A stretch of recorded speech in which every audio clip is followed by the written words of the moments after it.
Darling, radio, like and subscribe. Darling, radio, like and subscribe. This is all of ours. We enjoy every inch of it. Like I said, foundational Black Americans, we had something to do with all of the states. We were settling a lot of these places. Yeah. And we were all up in Nebraska and the Wyoming. I mean, all of these places, we were there in the beginning. We've been in all the states in this country. That westward expansion, that was us in the mix. Remember, even when the Europeans were engaging in the westward expansions, they were taking Black people with them as guides and translators and the whole nine. So we're part of all of that. You know, we better understand and appreciate that culture. Let's get Prince something, Prince something. Yo, Prince. Yo, Tariq, I really like how you're able to hold the attention in the room. Go ahead, sir. Yeah, definitely. So, I thought of something while listening to you talking, like, now hear me out. How do you know that you're not the tether, right? The FBA community is not the tether to a bigger group that just uses you and brings up the FBA policy discussion to galvanize you, the FBA community, who is powerful in the Black community, to galvanize you guys and the non-FBA Blacks.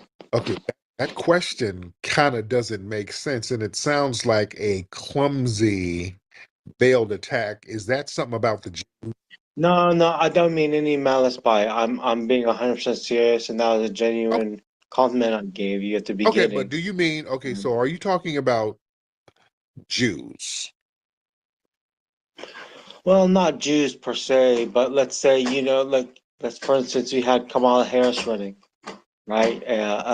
An Indian woman who is masquerading as a Black woman to galvanize the reparations, the FBA community, with the hopes that they would, that African Americans would finally get their reparations. Okay, now what group has galvanized us and we've uh, tethered to? What's the group? Well, they failed. They failed, right? There was no consensus among, Okay, okay, um, but you know what I mean? And like I said, I'm not trying to be malicious or some. let's not go all over the place. Let's be clear. If I ask you a question, just answer the question, man. Because you're trying to go all over the place and dance. We shoot straight here. Let's shoot it straight. What's the group, man? What's the group you're talking about? Is it Jews? Say it. If it's Jews, say it. Don't dance around it. No, not Jews per se. No, if it's Jews, say that. Is that what you're trying to say? Prince, go ahead. Prince, go ahead. Okay, yeah, yeah. No, I don't want to say Jew because it's no longer just the Jews, bro. Okay. Right? I would Who just else? say more powerful Like groups than the people sitting in like spaces. who? Uh, I'd say like corporate America, Run, like different power who's running players. corporate America? I'd say different power players. Oh, okay. Okay. Okay, let's reel it back. Let's reel it back. Okay. Because again, that sounds like a lot of people want to just, well, it's really the Jews. Yeah, okay. Now we're not tethered on anybody, and nobody's controlling us. Foundational Black Americans, 43 million foundational Black Americans. So who would manipulate us about reparations? Because um, they've been lollygagging and jerking us around about giving us our reparations. And we were the ones who made Kamala Harris and the Democrats crash and burn. So who's manipulating us? I agree, right? But if you guys were such a powerful coalition, you would have had reparations, 40 years No, ago. right? 20 years ago. But you don't got them No, yet. And I'm not trying to talk nothing. But the idea came to my head while you were talking about people trying to tether to you, right? Because they see you as a power player. But maybe maybe up until now, you guys have been, and I don't mean to be racist when I say you guys, I mean the FBA community have been until recently have been tethered to someone more powerful. who have we been tethered to? I don't know. I'm new to the discussion. I'm new to Said it. the No, scene. But I was just wanting to have okay. a You know, when people say something and then you ask them to elaborate, and oh, I don't know. Then why did you say it? If you don't know what you're talking about, then why are you saying it, sir? man. I came up here to talk to you and ask you questions and learn from That's you. But it turned out that you're trying to learn from me. fine. No, but if you say we're tethered to a group, you just made a statement, and I'm listening to you. This is the conversation. I'm asking you who the group is, and then you say you don't know. So what are you talking about? Well, I'm asking you, right? Maybe up until You made recently, the FBA community. no. You made a statement. You made a statement. I did not make a statement. I've never said that I'm tethered or we're tethered to a group. You said we're tethered to a group. And I asked you who the group is, and you don't know. So why did you say that? So you got to make sense. You just can't say things that are just illogical and nonsensical if we're going to have a real conversation. It has to make sense.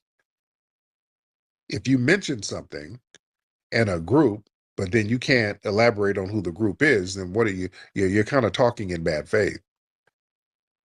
You got to be able to articulate and explain what you're saying, sir. Okay, let me start over. So I heard you talking about different immigrants coming and trying to tether themselves to the FBA Right. movement, right? And so I was thinking to myself, if the FBA movement was so uh, galvanized and able to take some political action, why haven't they had their goals met yet? Because, So it came across my mind. I'm giving you my go train of ahead. thought, and that's why I didn't want to use the term Jews because I don't know. I'm asking you. Maybe the FBA community was used as a useful tether to galvanize during events such as elections to get the community or the group that you guys were tethered to gain them power, and then y'all get sidelined once the discussion starts. So who are we tethered to? That's again, you keep mentioning a group we're tethered to. I'm asking you. I'm asking you to look within yourself and your movement and look at the last 20 years of your movement and see who has been manipulating you guys and galvanizing you Who? guys, but not coming uh coming clean on what they promised you guys. Well, nobody's been coming clean. Nobody's giving us anything. Everybody's been tethering off us. We haven't gotten anything, so we can't tether off something that we ain't getting nothing from. We're not getting anything from anybody. So who are we tethering? I agree, but y'all gotta tether to somebody for them to get you what what you've been asking for the last 60 years, right? What have we been asking for 60 years? We haven't. Reparations. We have not been asking for reparations for 60 years. We have not. This is the strongest reparations movement within the last 5 years. We have not been striking down on reparations. That's why we haven't gotten it. Because anytime the reparations conversation comes up, we have a bunch of tethers come around and talk the conversation down, and then it dissipates real quickly. Reparations has never been a national conversation until relatively recently, like we're doing now. We had some talk in the 1950s, but not like this, where it has been in the national discussion. We had the largest reparations rally in DC twice, this year and in 2022. So it's a relatively recent thing. We have not been stomping down with a nationwide Black agenda. That's why we haven't gotten anything. But we're on that now. And because we're now standing on reparations business, because what we've done as Foundation of Black Americans, we sat up here trying to do this global black thing where we want to just stomp for all oppressed minorities. And we want to fight so that all oppressed minorities can get something. And all oppressed minorities have gotten something because of us, except us. That's the damn problem. So that's why we've backed up and said, wait a minute, we're not going to do the whole minority coalition no more. We're not about to do the whole Pan-African thing no more. We're going to focus on our lineage, and we're going to be loud and proud about reparations. And we gave them an or else. If you do not give it to us, Democrats, we're going to make sure your party crashes and burns during election season. They thought we were bluffing. Look what happened. We made them crash and burn. So we're shaking the table now. So we are doing great things. We're in the beginning stages of standing on that lineage business like we should have been doing a long time ago. See how that works, Prince? Yeah, I'm learning. My Thank you. man. So Um, much, brother. Johnny. wait. So maybe the FBA movement is a little bit newer, but it's gone by different names in the past, like the Freedmen movement.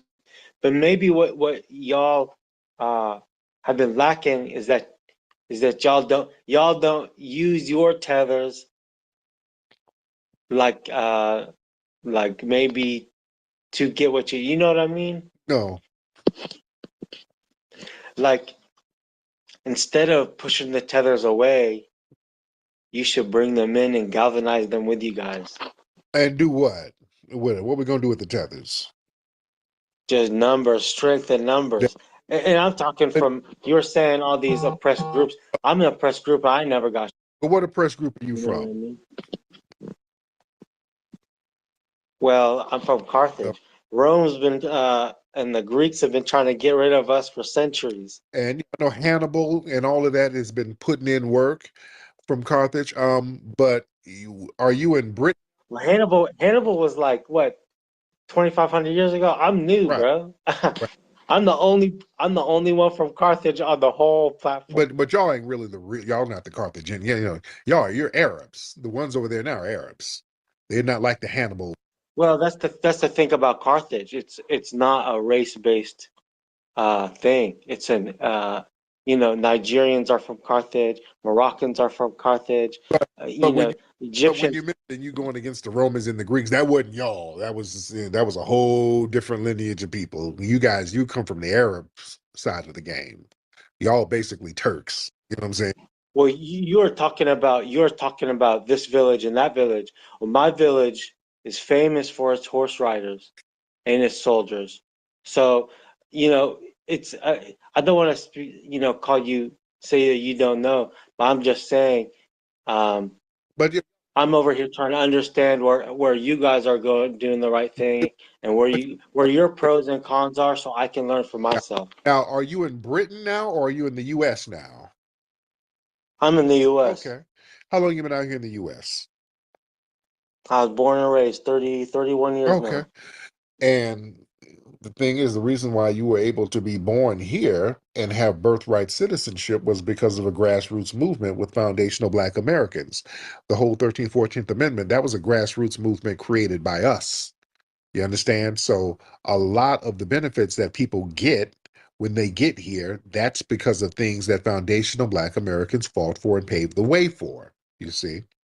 So we got to really understand all the nuances of the culture. All right. But thank you so much, Prince. I appreciate you.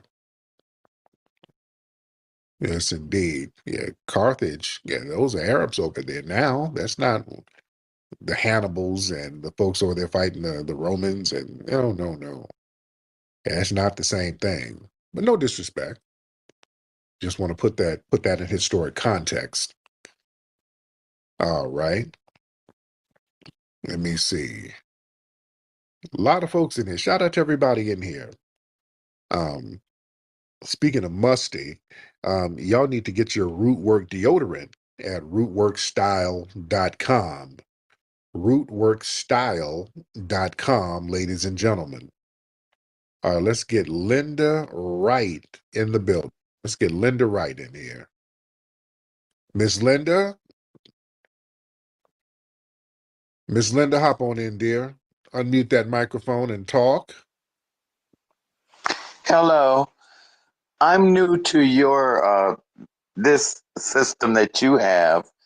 I was born in Amarillo, Texas, back in 1952. Okay. I'm an American veteran, a black woman veteran, and I've been denied benefits and everything through Kamala Harris and Joe Biden. Mm-hmm. So I was really appreciated.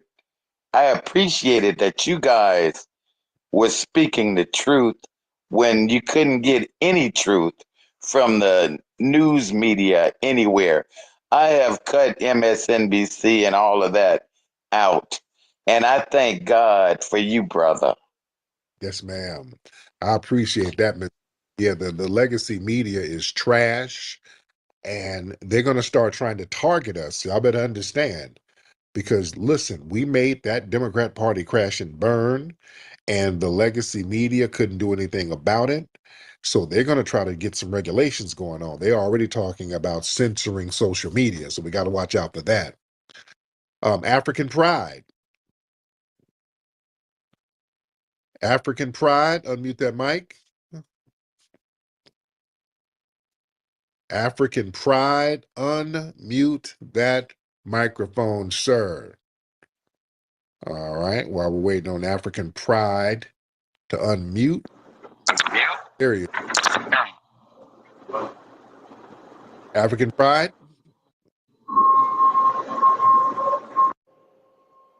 Hello. What's up, African Pride? Hello. I can hear you, brother. Can you hear me? I can hear you, African Pride. How you doing, Tariq?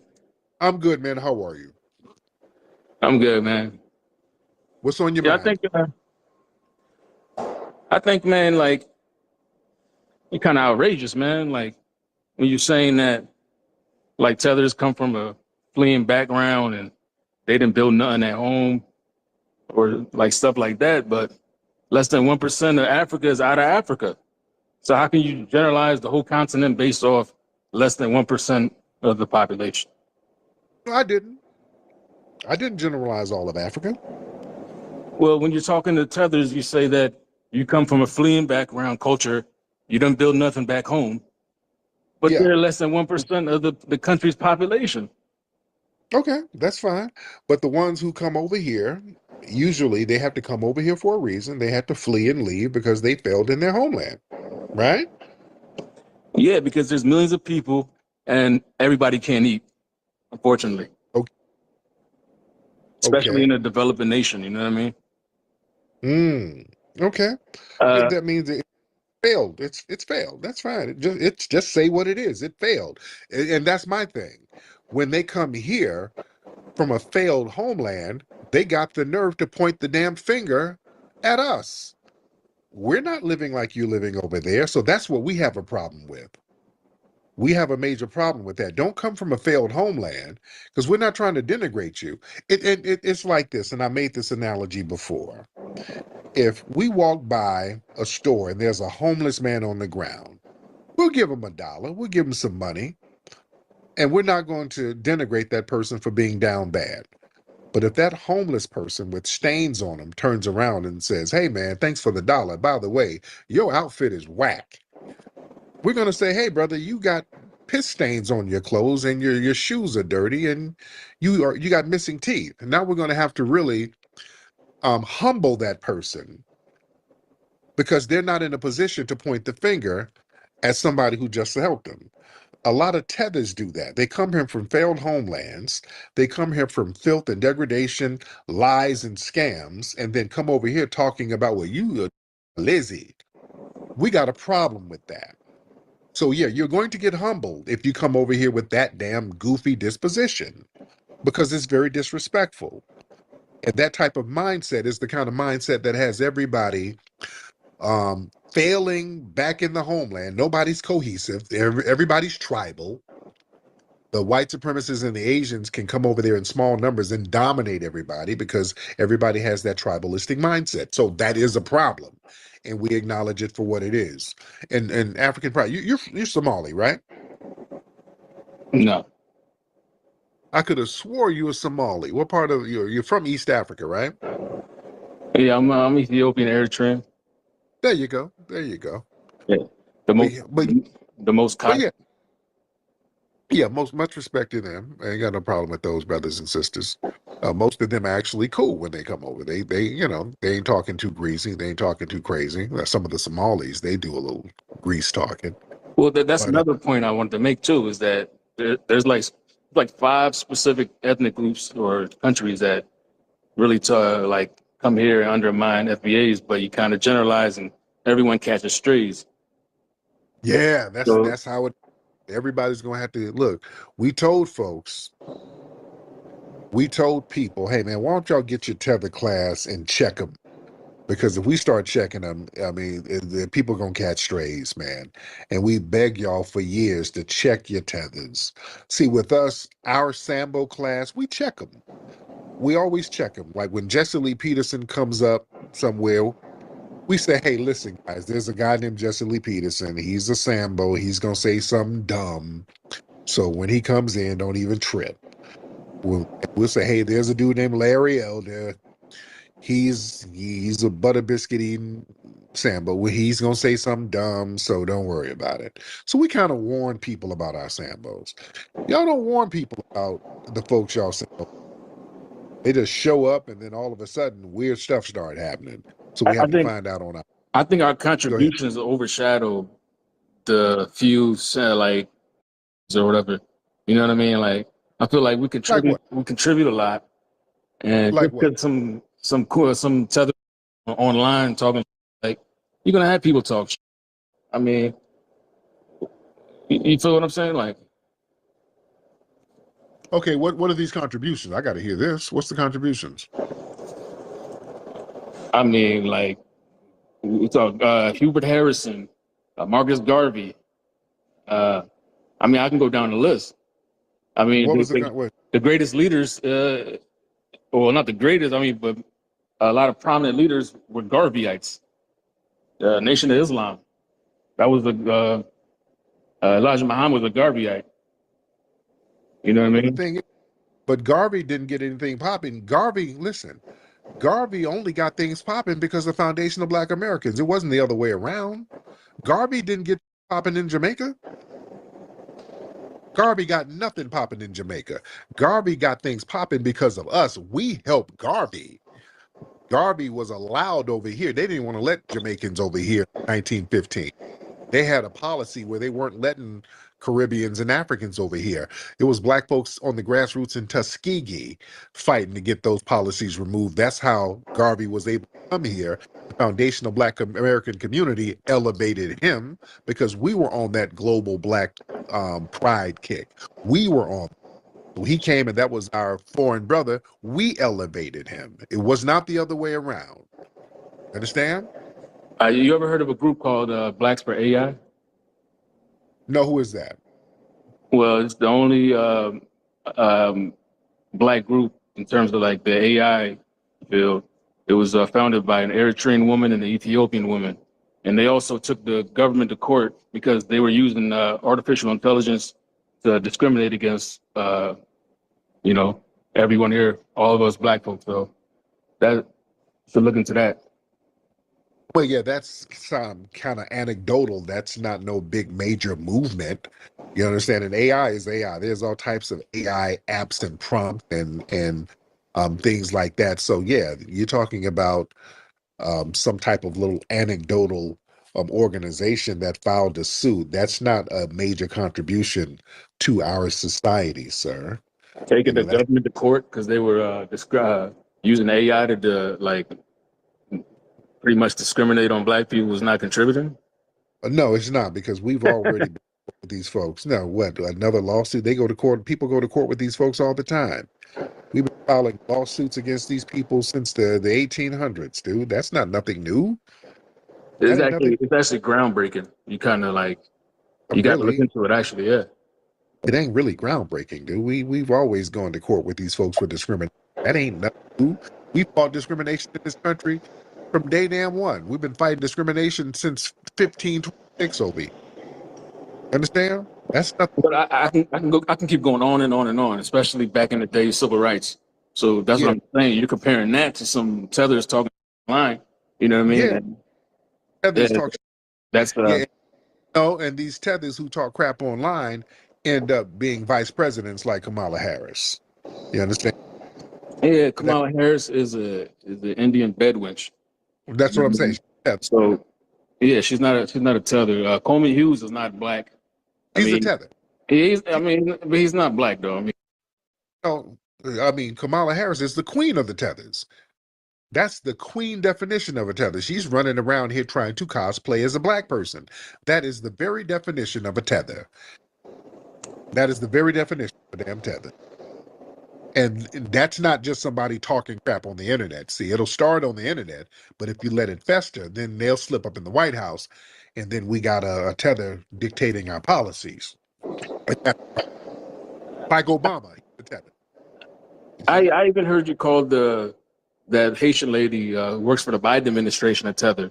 I mean, you just throwing that label around. She is a tether.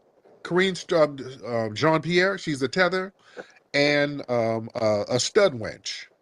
Okay. And she's blocked me for years. She doesn't like me. I mean, me personally, I would rather have my daughter look up to her than Sexy Red, but everyone's cup of tea is a little different. But And the irony is Sexy Red's manager is Haitian. You see? That's the irony. So yeah, this is why we got to clean up. And Karine Jean being stud wench. She's a nothing burger. And she's not a representative of our culture. That's why we don't want tethers misrepresenting us at all.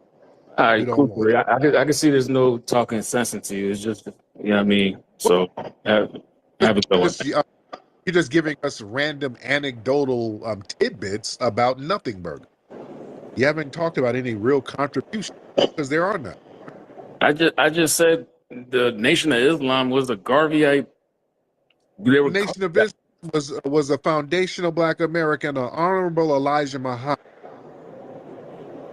That was the Honorable Elijah Muhammad, foundational Black American, who built up the Nation of Islam, one of the longest, most respected organizations in this country. Ain't got a goddamn with Garvey.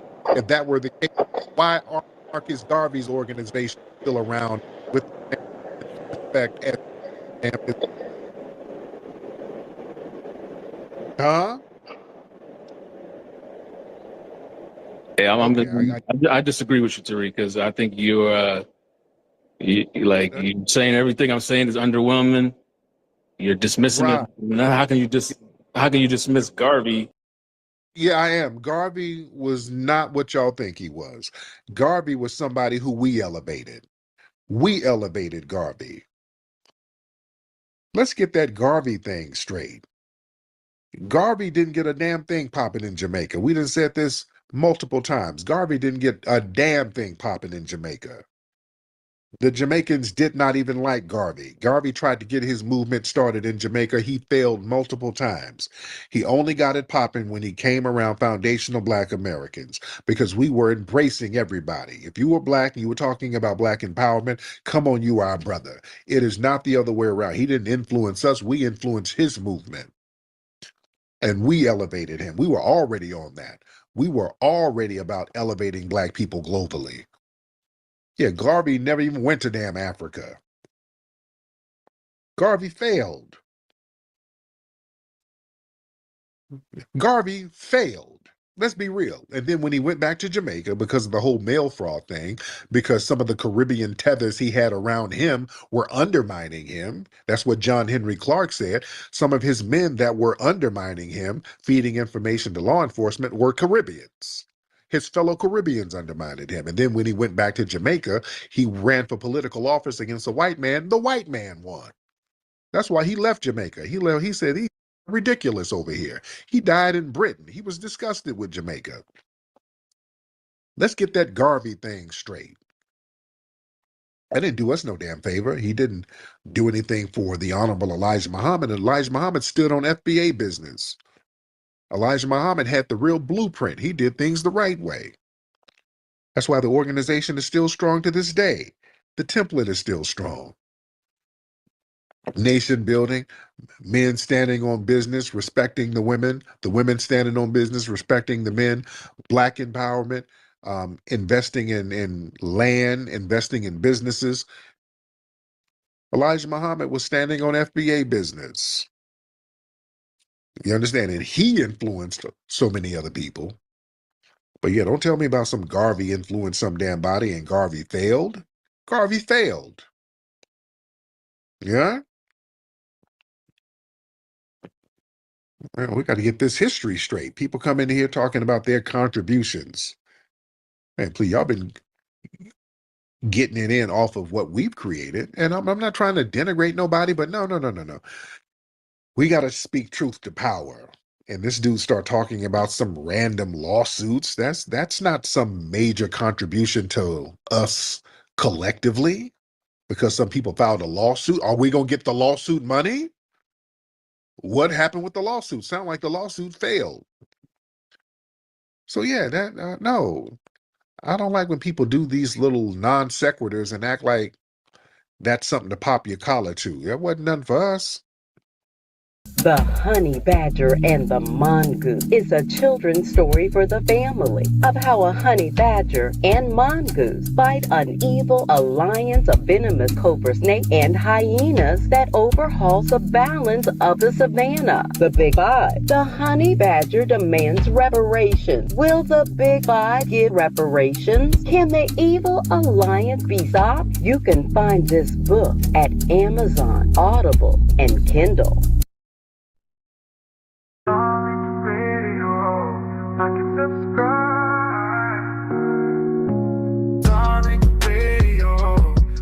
Subscribe, darling radio, like and subscribe. Great Black Shark, what's up, brother? Salute to you, black man. Can you hear me okay? Yes, sir. How are you, brother? I'm grand, man. I hope your families are doing well over there, man, and y'all enjoying the holidays. I'll be very brief and quick. I want to speak to what you were saying at the onset of the space. The reason why that brothers like yourself and other brothers and sisters out here that are grandmaster teachers in their own right are hated so much when you bring to light foundational Black American history that's not taught in these schools is one of the things that they counted on the plantations was demoralizing us, and then during Jim Crow and making sure that we thought less than of ourselves.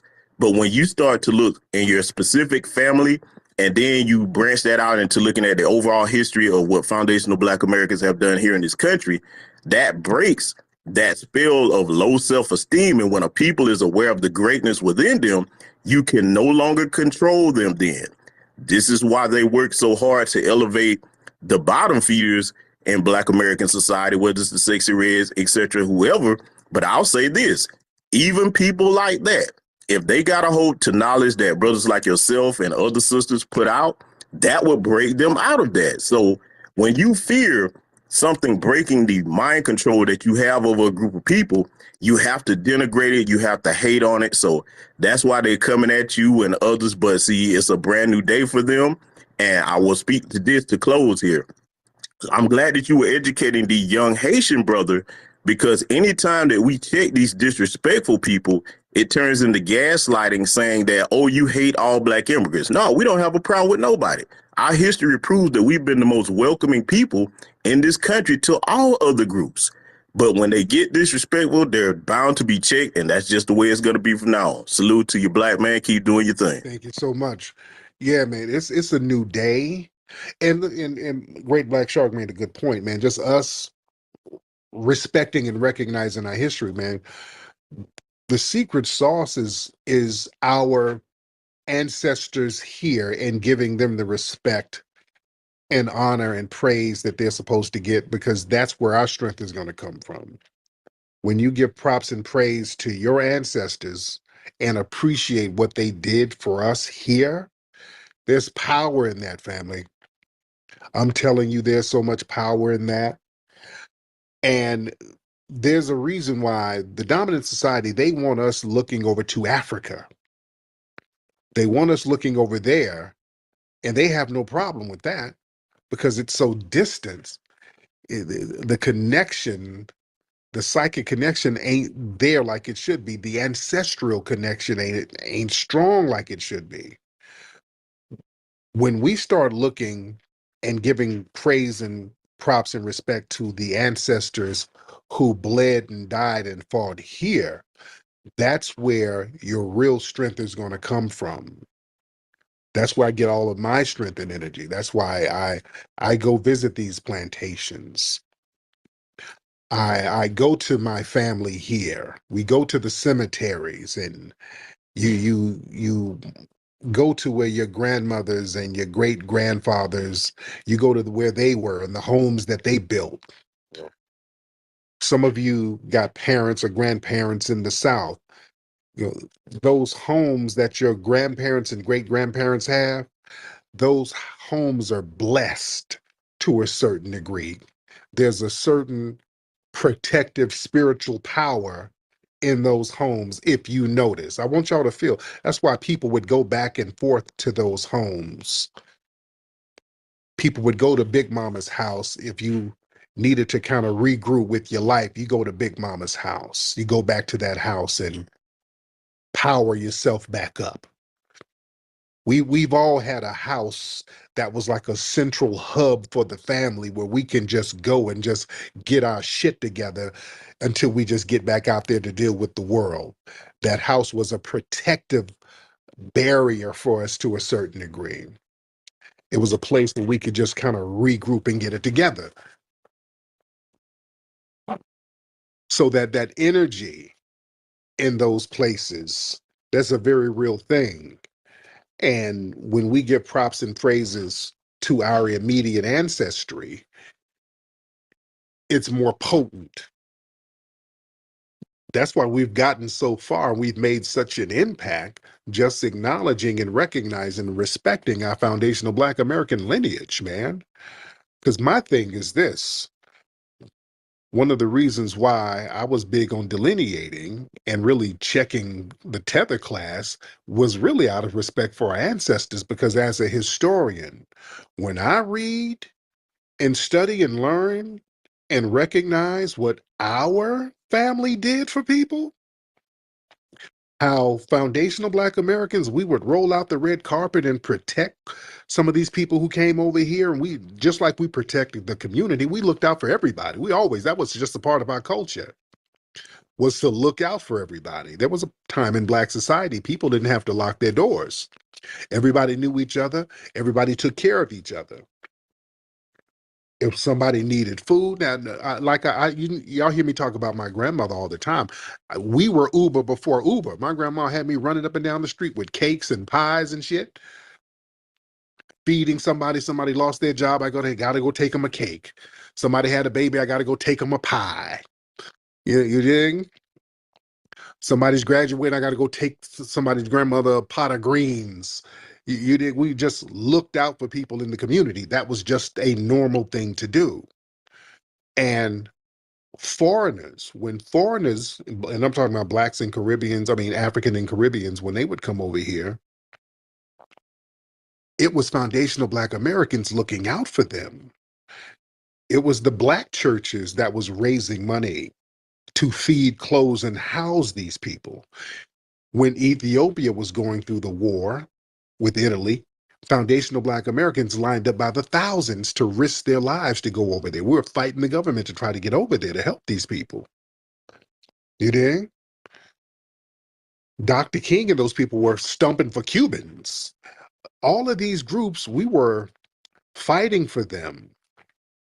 We're putting our careers on the line for all of these foreign groups. Muhammad Ali, who was on the top of the world, famously said, "Hey, I'm not going to go to Vietnam and fight those Vietnamese people. They never did anything to me. So I'll, I'll lose my title or whatever. I go to jail before I go over there and do that." We were standing on that kind of business. You think? showing how to have dignity and respect for other people. And for us to do that, and folks to reciprocate by coming over here calling us Akadas and Jareers and Abids and all of these derogatory names, hell the no. As a historian, just knowing what we've done, I'm not going to allow that kind of disrespect. Just out of respect for my own ancestors, just out of respect for the people from my own lineage, they don't deserve that damn disrespect. You understand? So we have to stand up for them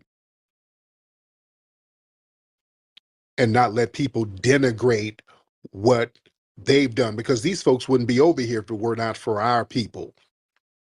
None of these people would be over here.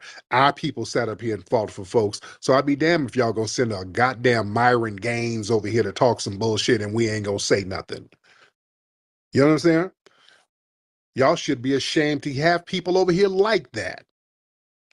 So yeah, we should have been checking these folks. We should have been getting some straightening with these people. After all we've done, all over Africa, South Africa, you look at any movement over there, we were the ones putting the batteries in the backs of the people. We, as foundational Black Americans, we were the ones many times lighting that fire. Over in South Africa, many of our Black artists were over here fighting against the apartheid system. We were up in Washington, D.C., going at the embassy, going after corporations that would invest over there. Some of our music artists, Stevie Wonder, some of our big name people speaking against that stuff. Hell, going back to Gil Scott-Heron, what's the word, Johannesburg, we're making records about this stuff.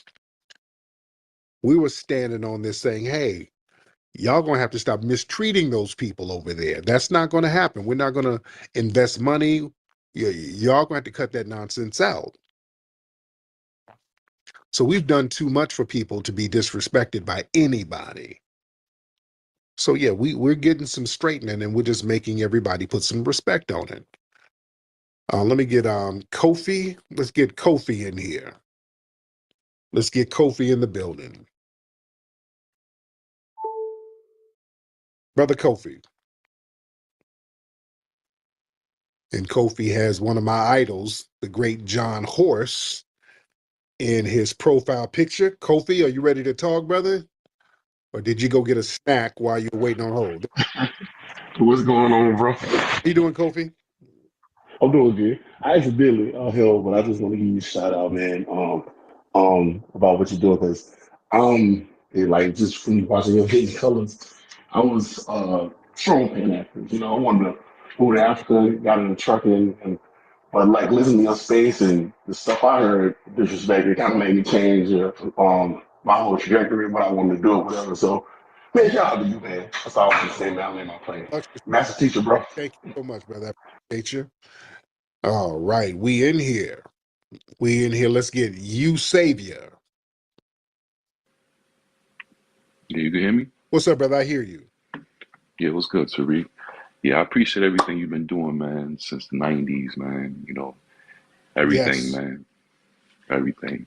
But I just wanted to say, you know, like, I don't know where the disrespect comes from a lot of people. You know, we are the same color, but we done so much for the world, man. You know, like Yeah. then from the inventions, you know, sports, you know, baseball, like we done so much for the world. Why are people trying to hold us back, man? We could do so much more for the world. You feel me? Like it's I feel like this world should be in a different place, but us as Black Americans been held back by many people, you know, like, and it's just sickening, you know, because we done so much for everybody, you know, and it's plain sight, you know, for everybody to see it, you know, it's just artists, music, everything, you know, like I just don't be getting it sometimes, man. But I do have a lot of friends, you know, that's from different, you know, backgrounds, Caribbean, you know, African, but in the masses, you know, like we just got to be, you know, come together and just do what's right for each other, you know. Oh yeah. Oh yeah. And look, we're cool. We're cool with Africans and Caribbeans. We don't have a problem with them. We don't. We're cool. We do not have a problem with African and Caribbean. Yeah, we got some Jamaican brothers and sisters who are solid. We have Nigerian brothers and sisters who are solid. We have some immigrant folks who are cool in the game. We had our event at the museum a couple of weeks ago. Was some Nigerian brothers from Long Beach came through. They're big fans. Good, solid dudes. They come and support all the time. Much love. It's all love. We have no problem with some of our brothers and sisters who come over here in their own code as far as, hey, we're going to be empowered. We're going to try to empower each other. If you're on code about empowerment, we're good. We're good to go. We don't have a problem with you. The problem we have is when y'all send these little janky Sambos over and they start talking about, well, what y'all trying to get reparations for. When it gets into that weird ass stuff, then we got problems. Then we got problems. When people come over and try to do things to undermine us, that's a problem. Yeah. Danzy Land. Danzy Land, hop on, brother. All right, let's get Bo. Wait, with Danzy, I saw you unmute your mic. What's up, Danzy? No, I don't even know how I got on here. Okay, My bad. thank you. So y'all got to stop dropping your weed pipe on the phone, and it makes the thing do a request. Y'all dropping your weed pipe on the phone. Y'all stop doing that. All right, Bo. Hey, how you doing, brother? What's up, Bo? How are you, sir? Hey, it's a pleasure to finally get in contact with you, man. It's a blessing to be in the room. Yes, How you doing? I'm good, man. How are you, brother? Hey, great. Before I actually start off and be really brief, I would just like to know in the future, do you plan on collabing again with Professor Black Truth and the Black Authority and any other streams or like a State of the Union Yeah, we got address? to do. That's long overdue. We got to do one pretty soon. But yeah, absolutely. I'm definitely down with working with those brothers again. Yes, it'll be highly anticipated again. And one last thing too, I actually love everything that's been going on and just the phenomenal work you've been doing and collaborations with everybody, and just so much is going on in this world and how our impact on everything is like changing and the history. I actually can't wait to get a chance to come out to see the museum with the family, and I'm gonna just land my plane there. Congrats. Thank you. You got to definitely come out to the Hidden History Museum, ladies and gentlemen. You got to come on through. You got to come on through. Let's get the professional. Somebody named the professional. The professional. What's going on, Mr. Professional? If you can unmute your microphone, Mr. Professional, that'll be great. And while we're waiting on Mr. Professional, we'll get Tat in here. Let's get Mr. Tat in the building. The Professional, can you speak? What's up, man? How you doing, brother? It's Tat. What's up, Tat? What's up, man? I just want to appreciate everything you do, man. Just shout out to you, man, and everything you do for the Black community, man. FBA all day. Yes, sir. Yes, sir. What state you from? I'm from Louisiana originally, but I'm in New York. If you notice an accent different. There you go, my man. I appreciate you, brother. Thank you so much. The Professional, you here? Professional, unmute your mic, man. All right. Guys, when you call up, let's make sure those phones are straight. Let's get Christopher. Let's get Christopher in here. All right, Christopher, unmute your mic. All right.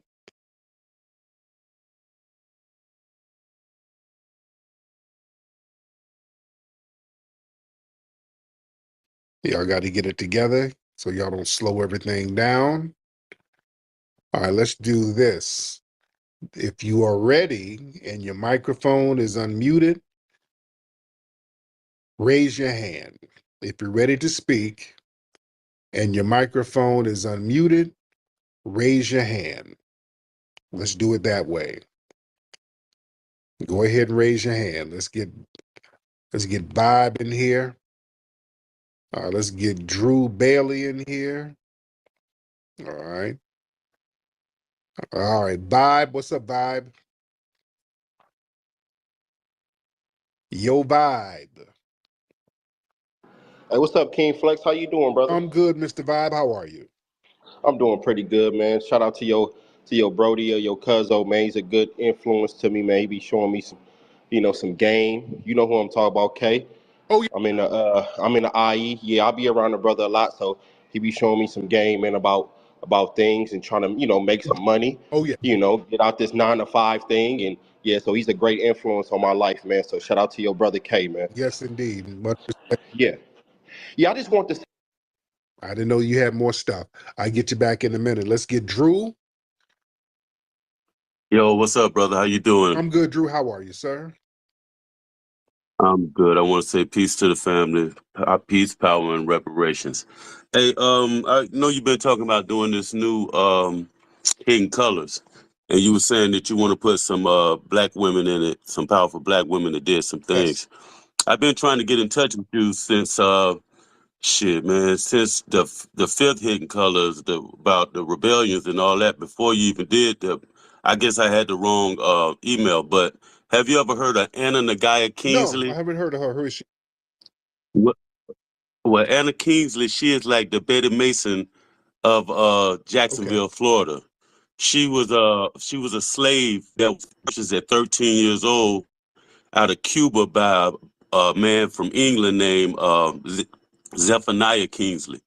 They had he bought her, fell in love with her, and they moved right at the mouth of the St. Johns River here in Florida, in Jacksonville, and they had what they call the Kingsley Plantation.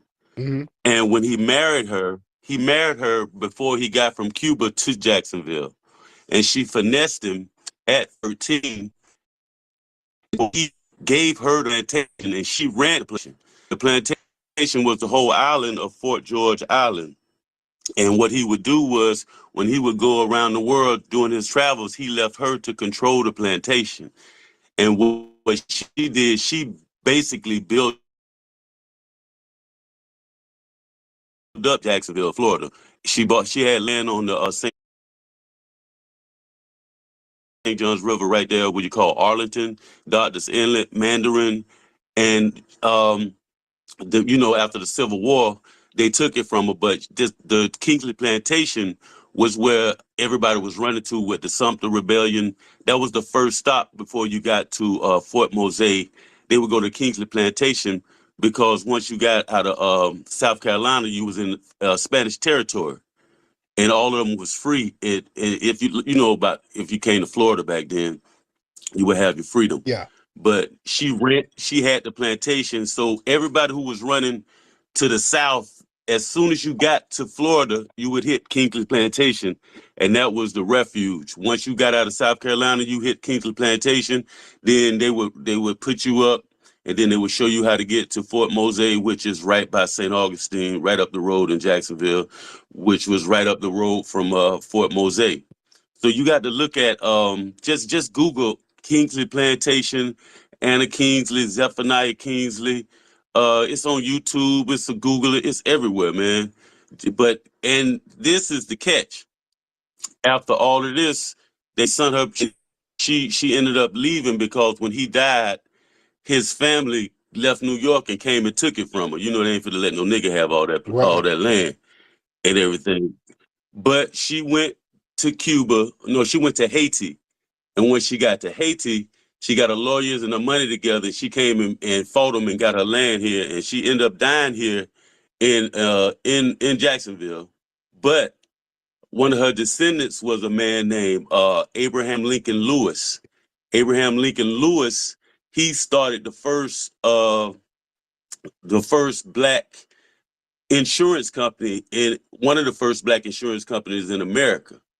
And once he built up that insurance company, he built what you call Fernandina Beach, American Beach. That was one of the first beaches, black beach. You know, they had the black beaches Yeah. back in the days. The movie Inkwell. The movie Inkwell was based on American Beach, which was owned by the descendant of Anna Kingsley. So, brother, you got to look up Anna Kingsley, Zephaniah Kingsley, Kingsley Plantation, and it's part of our history nobody even talk about, because this was before Florida was in the United States. This was when Florida was under Spanish Yeah, territory. yeah, yeah. So you got to check that out, bro. Just look it up, man. And everybody out here listening, just Google it. Just Google Ann Kingsley, Google Zephaniah Kingsley, go to YouTube, look up, and it's still here. Me and my go there all the time. The plantation's still there. The slave quarters still there. These quarters still there through since I think it was the 1800s. But they built out of what you call tabby, which was seashells and mud and stuff. They ain't made out of wood.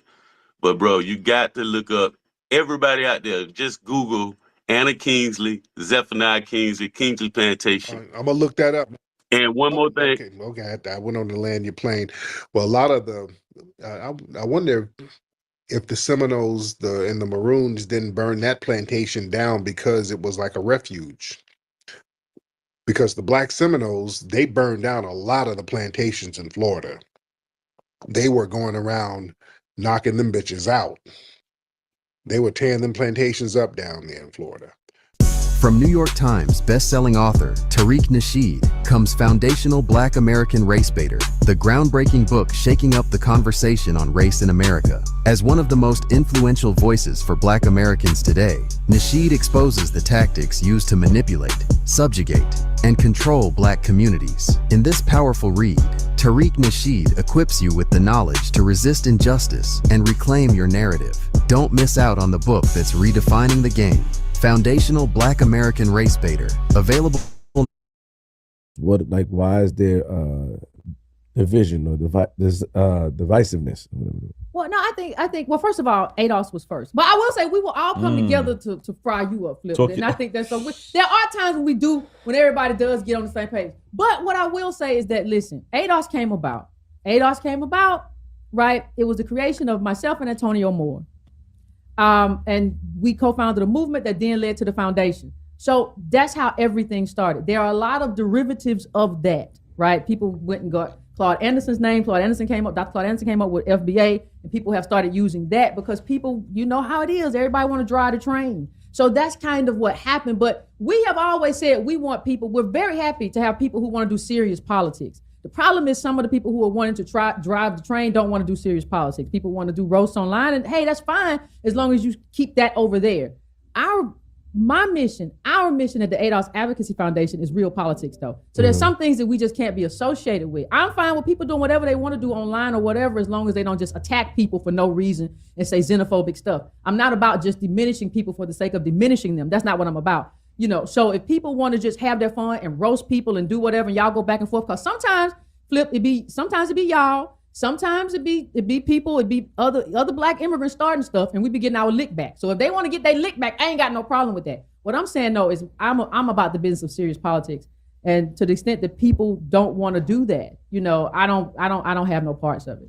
I'm not about using this for marketing or anything like that. I'm about getting to reparations and getting people to do serious political work. And the thing that you said at the beginning, you got to understand, serious political work takes time. Like I know you was like, this movement legit started, I would say 2018, right? And it came out of a wealth conversation where, we talked about wealthlessness. Antonio Moore brought a lot of the data where we talked about, hey, we don't have this, we don't have that. And people kept asking the question, well, what are you going to do? Well, everybody's not going to get to that point. Too much has been stolen. Everybody's not going to go build that back. You can't do that with a middle Black family. Back then was worth $1,700. It's less now. There was a study out during that time that said by 2043, I think it was, we're going to zero wealth. It's probably going to be negative now. So you have to have the thing. You have to have redress. That's what countries do. Jewish Americans, Jewish people, Holocaust survivors, and their heirs are still getting reparations, right? So it doesn't make any sense that America has never paid reparations. And I think we just haven't had the political will to fight America. We have a lot of people who just don't have the political will to go up against the belly of the beast. This is the most efficient white supremacist country in the world. And I think a lot of people just don't want that fight. ADOS and other similar movements as xenophobic. And certainly there are people who use the ADOS hashtag, who use the language of ADOS, who do engage in xenophobia. Now, there's certainly, I've seen some back and forth. I've seen people who identify, it's online, so we never know who's who in real life, but we see some people who identify as continental Africans who also make slurs and smears and just flat out disrespect against Black Americans. So I'm not saying this is a one directional thing. But I can tell you, I see a lot of people who identify as ADOS and FBA who do use terms like anchor baby, who do, use, I'm trying to think of another term they use, but they basically talk, they sound like right-wing white nationalists sometimes, the way they're talking. Now, I guess one question I would have is, how pervasive is that in the ADOS movement? And also sort of how connected are you? How accountable do you feel you need to be to these online accounts, these online people who may or may not be part of the organization, but who represent, who use the language and title of the organization? Well, it's not prevalent at all. It doesn't exist in the movement. Like inside the movement, we actually have social media guidelines in terms of what you can and cannot say and what you can and cannot do. But what are they? Well, you are not allowed to be xenophobic. That's the first one. You are not allowed to use language to dismiss someone or diminish someone because of where they come from. But the problem is this is Twitter, right?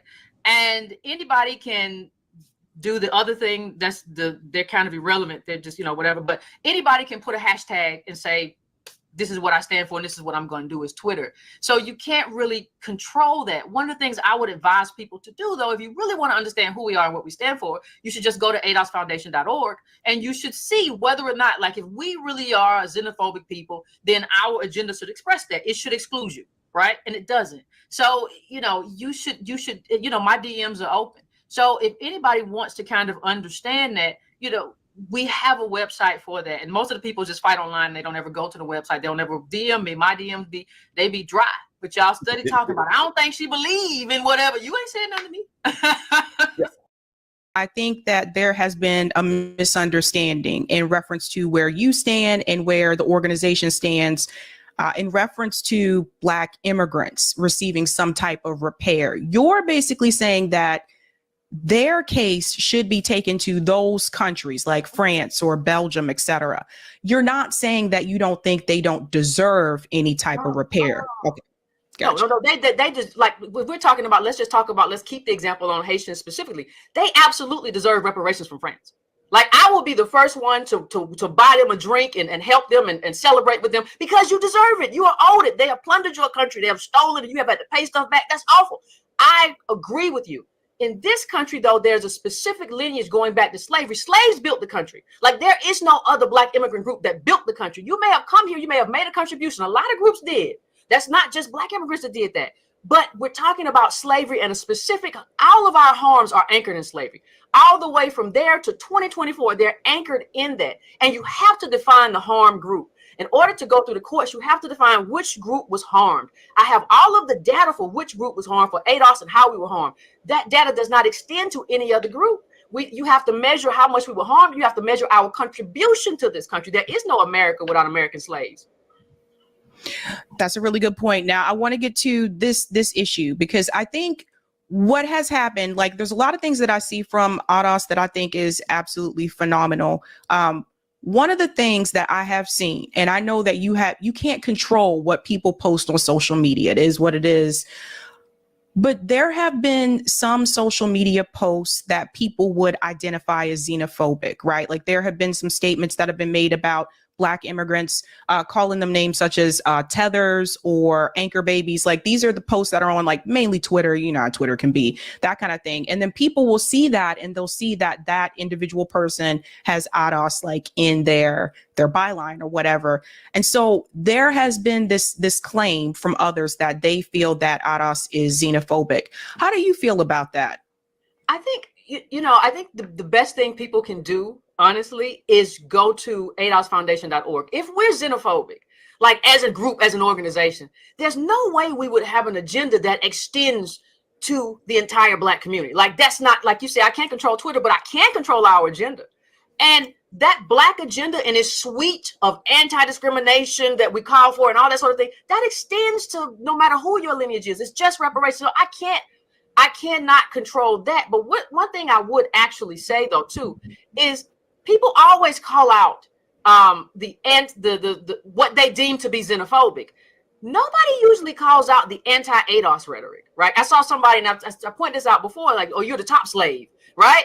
Like, you know, when people call us, when we found out that they were calling us Akata, which means wild cat, and they were using that specifically and talking about ADOS. So you have to also understand that there has been some specific kind of anti-ADOS rhetoric. Part of the problem that happens, and I'm not just talking about Black immigrants here, I'm extending it out. You can talk about when the Irish became white or whatever. A lot of people kind of integrate into this anti-ADOS posture because they want to assimilate into whiteness, and assimilating into that kind of whiteness usually means assimilating into some of the ideas of white supremacy, which means that these people just don't work hard enough, they're lazy, whatever. So we see some of that as well. Now, the tether thing goes to another group. I don't really get involved with that. We didn't make it up. We don't use it. But what I'm saying is that these little spats and fights, they don't always start with us. There are people who have decided for a long time that it's their job to define ADOS, that they get to say who we are. If we say, hey, we're American, they get to say you're African, you're stupid, you don't know, oh, where's your family from? You don't even know where your people come from. Well, my people are here. I can tell you my grandma, my great-grandma, whatever, my people are here. So there are a lot of people online who try to diminish us as well, and that results in all kinds of fights and name calling because it's Twitter. Yeah, that's a really good point. Even for me personally, I've had other groups tell me that I don't have any culture because I'm Black American. Well, rather than deal with the problems of your own society that is disenfranchising the phenotypically Black people, you just import more people from other countries and embed them into your society and allow them to succeed, and then turn around and, create this hierarchy of exceptionalism that tells all the poor Black people in your country, you can't get ahead because you ain't worked hard enough.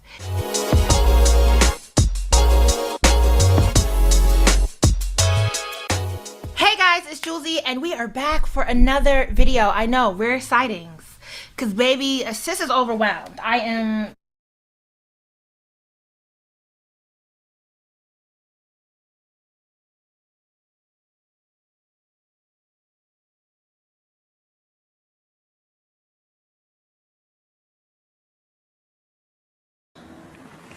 So I think this was the intent of my elders as they reminded me to stay away from akatas. Akata is a derogatory term for African Americans. I didn't understand why at the time, because I knew nothing about propaganda, media, or anything else we'll discuss today. But as soon as I went to school, I realized it might be because the kids that looked like me but didn't talk like me thought I was an African booty scratcher. So you can say I noticed the divide very early.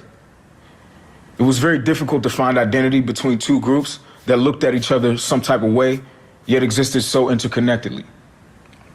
Now, on a microcosmic level, I consistently had to take up from my slang-speaking friends to my family. I had to defend my unique-looking food and clothing to my friends.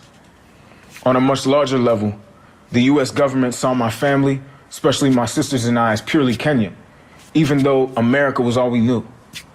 But though I'm very centered in my culture and so I think this was the intent of my elders as they reminded me to stay away from akatas. Akata is a derogatory term for African Americans.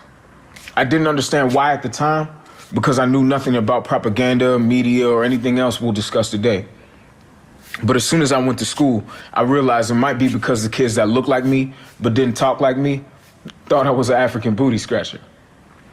So you can say I noticed the divide very early. It was very difficult to find identity between two groups that looked at each other some type of way, yet existed so interconnectedly. Now, on a microcosmic level, I consistently had to take up from my slang-speaking friends to my family. I had to defend my unique-looking food and clothing to my friends. On a much larger level, the U.S. government saw my family, especially my sisters and I, as purely Kenyan, even though America was all we knew. But though I'm very centered in my culture and so I think this was the intent of my elders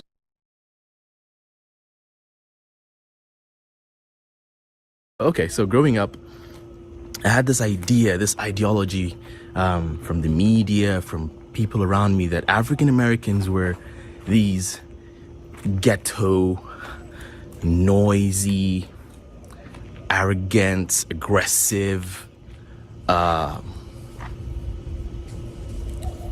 just criminal people. And for whatever reason, that just was justified in my head. It's like, anytime I would have my hat backwards or to the side, when I, like back in the 90s or early 2000s, even like adults would be like, put your hat forward. You're not a gangster or something like that. And I'm like, so all these different rap music was just seen as like I always saw rap music as like, okay, it's bad music, but like it's bad but cool music, Okay, so growing up, I had this idea.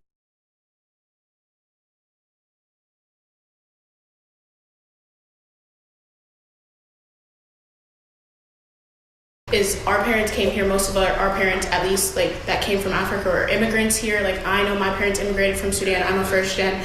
And the biggest thing, at least talking to my dad, is like that concept of assimilation, which we don't talk about when we talk about Black Americans in general, whether they be African, Caribbean, or just born in the country, is you do have to assimilate into white America's stereotypes, regardless of whether or not you want to. And I think something that a lot of African people, especially our parents, did when they first came here was, you see on the TV that white Americans, you see they're portraying Black people as drug dealers, they're portraying them as criminals, as people that are dangerous, right? And our parents don't want to be portrayed as that, so therefore they're going to continue portraying Black Americans in that same way, because it's easier to say, okay, that's not me, I'm not a part of that little group, that's them, my people, my African people, you have these morals, we care about ourselves. Like she was saying, we're not lazy, we're not dirty, our parents stick around, all that stuff, which I think is a negative stereotype that we're placing onto Black, is our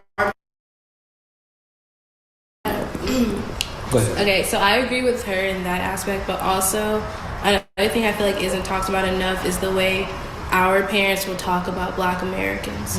Because if we're being... Anyone else? Go ahead. Okay, so I agree with her in that aspect, but also another thing I feel like isn't talked about enough is the way our parents will talk about Black Americans. Because if we're being honest with ourselves, our parents are not respectful. They will say things to try to instill within us to divide away from them. Anyone else? Go ahead.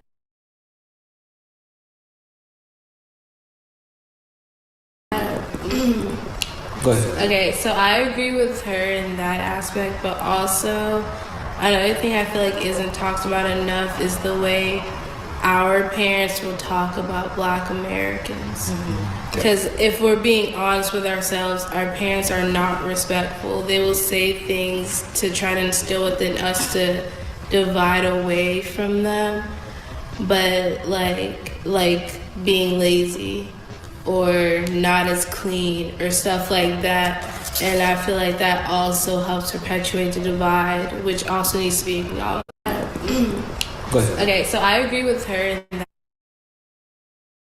I've kind of broken this down, so it started basically from childhood, at least for Africans. So we definitely got made fun of about our background and everything, being told you're not Black enough and stuff like that. And so as Africans got older, they kind of held that inside, and then when all of a sudden it became cool to be African, you'd see people wearing the dashiki and wearing cloth and all of that stuff, and I guess to Africans it was just kind of a slap in the face, I was made fun of this entire period of my life, and now all of a sudden you want to take that and use it. And I guess that's why Africans at our age tend to be a little bit more exclusive with the culture, because they haven't necessarily dealt with their trauma yet and stuff like that, and so they take it out on everyone else.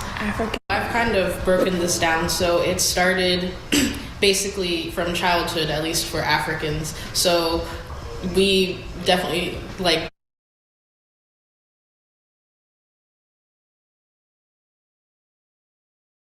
I've kind of broken this down, so it started basically from childhood, at least for Africans. So we definitely like got made fun of about like our background and everything, like being told like you're not black enough and stuff like that. And so like as Africans got older, they kind of like held that inside.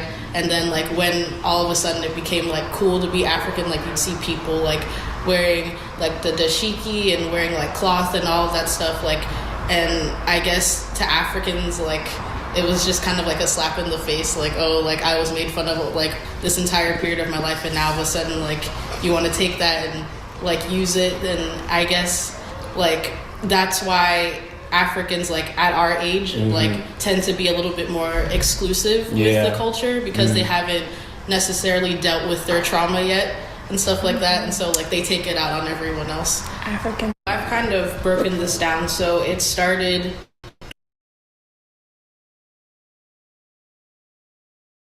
This divide. I think that it all started with childhood. Because as a kid, I know personally I was made fun of for being African. Those typical comments like, do you live in a bush? Do you own an elephant? Like, stuff like that. So I feel like it stemmed from that, and just ignorance from our parents as well. Our parents say things to us in which, at least I can't speak for African Americans, but I know Africans, our parents say things to try to get us to stick with other Africans instead of branching out. And for that festered, so now it just lives on as we get older. So This divide. I think that it all started with childhood. Because as a kid, I know personally I was made fun of for being African. Those typical comments like, do you live in a bush? Do you own an elephant? Like, stuff like that. So I feel like it stemmed from that, and just ignorance from our parents.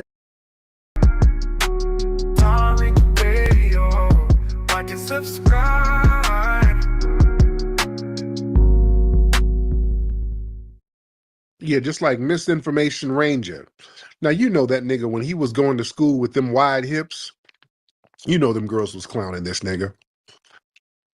This nigga was 5 years old with hips like Megan Thee Stallion. So, you know, the girls was just going in on this dude.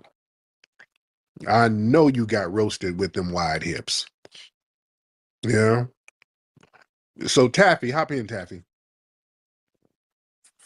All right, so Taffy ain't saying nothing. So let's get Marcus X in the building. Brother Marcus X. Marcus X in the building, or Simi in the building. Either one, Simi or Marcus X. What up, though? What up, though, Tariq? What's up, Simi? How are you, brother? I'm doing good, man. Just had my second son last week, actually 2 Fridays ago. So, yeah, man, you know, FBA business all day. Oh, you up in Detroit? Yeah, man, come on. All day, man. Congratulations to the baby, man. Congratulations, man. I love that. Thank you, sir. So, yeah. Let's get Uncle Kabaz in here. We ain't heard from him in a minute. This is the Somalian guy. Uncle Kabaz? Yes, my brother. How are you, Uncle Kabaz? Where you been hiding? Working. There you go. Them Ubers ain't gonna drive themselves. So how you been, man? What's on your mind? So why are you bullying Africans? You know, you won the election, so why are you creating fear and telling people to go back?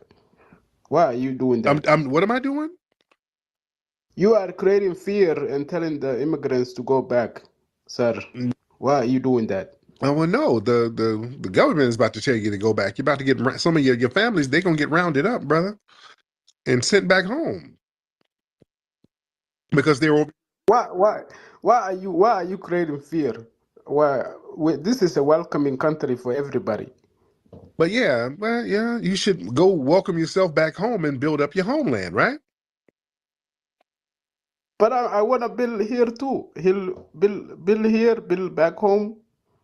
So why are you doing that? And why are you bullying and calling us musty and all kind of names? Why are you doing that? Well, some people are musty. Not all of you. I'm not saying all of you are musty, but some of you are musty, sir. Not all of you. And I'm just giving just a narrative about how people get clowned for being musty. I didn't say all of you are musty. And you are the one that don't talk about your woman, you know, because you wrote in your book, you call your woman all kind of names, sir. You, Mr. Tariq, aka Marcus Sanders. Okay. You know, that's your name, right? Marcus? Right. I'm Marcus Sanders. And how many didn't I murder a bunch of people and all that old shit? Right.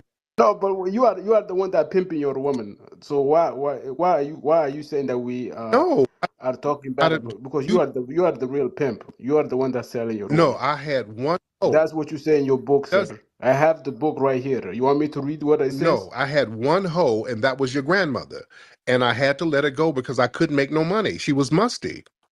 That's the only hoe I had. Now I could You are the one that are, selling your the black woman. You are the pimp. So yes, don't come your here and blame grandmother. No, us. no, your grandmother is not black. She's not a foundational black American. I pimp that whole grandmother of yours. But again, she would not get the money that I needed. She came back with Red Cross rice. I said, bitch, I can't do nothing with this.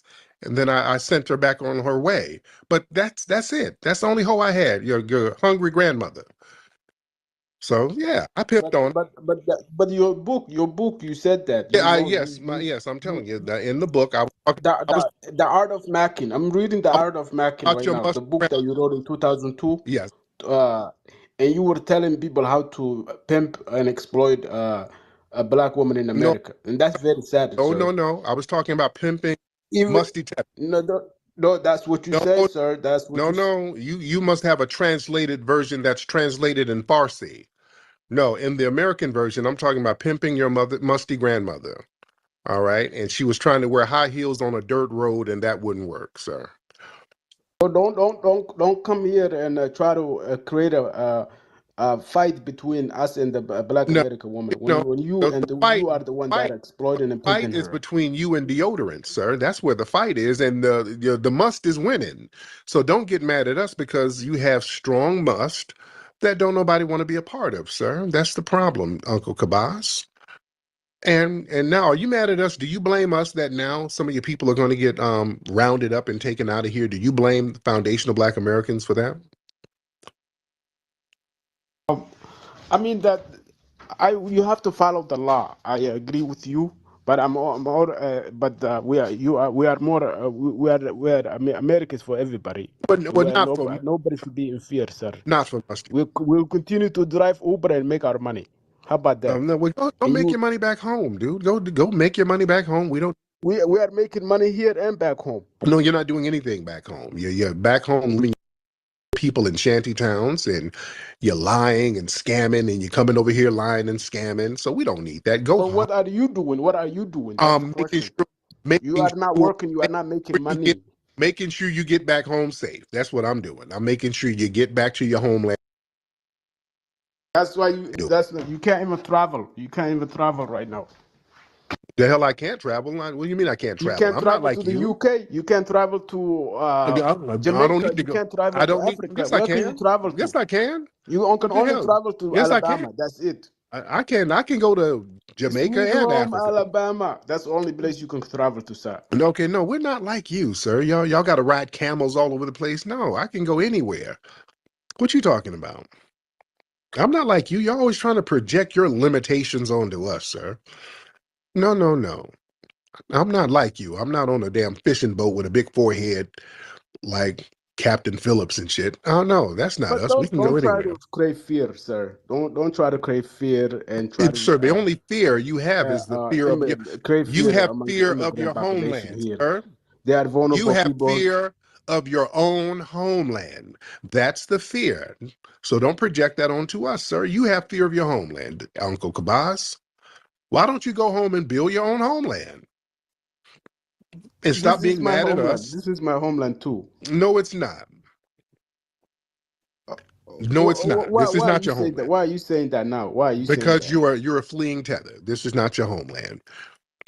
You are fleeing, disrespectful, Because scamming, lying. you You are are mad because I lying, come. sir. You are a lying, fleeing, scamming tether. All right? Go back home and do all that there. That's very xenophobic, sir. Sir, the truth is not xenophobic. You are a lying, scamming, fleeing tether. You sat on this phone and That's not what. That's why. you've been sitting on this phone lying back to back. That's why there's no sympathy. Some of the non-FBA people, this is why people like this gentleman and the Myrons, this is why there's not a lot of sympathy. for people getting deported now because of cats like this. Y'all let these people run around with their lies and their damn disrespect. And when we see how these people really feel about us, we're not going to jump up with the capes. So you got to hold your own nuts, Uncle Kabaz. All right. But how did that disrespect you? How did that disrespect you? Well, I don't want to hear that. We ain't about to go do a run through. You've been on these spaces disrespecting foundational Black Americans for years. Lying, scamming, and disrespecting. All right. Let me get Brother Robbie, and then we'll get Marcus in here. Brother Robbie Blue, hop in, sir.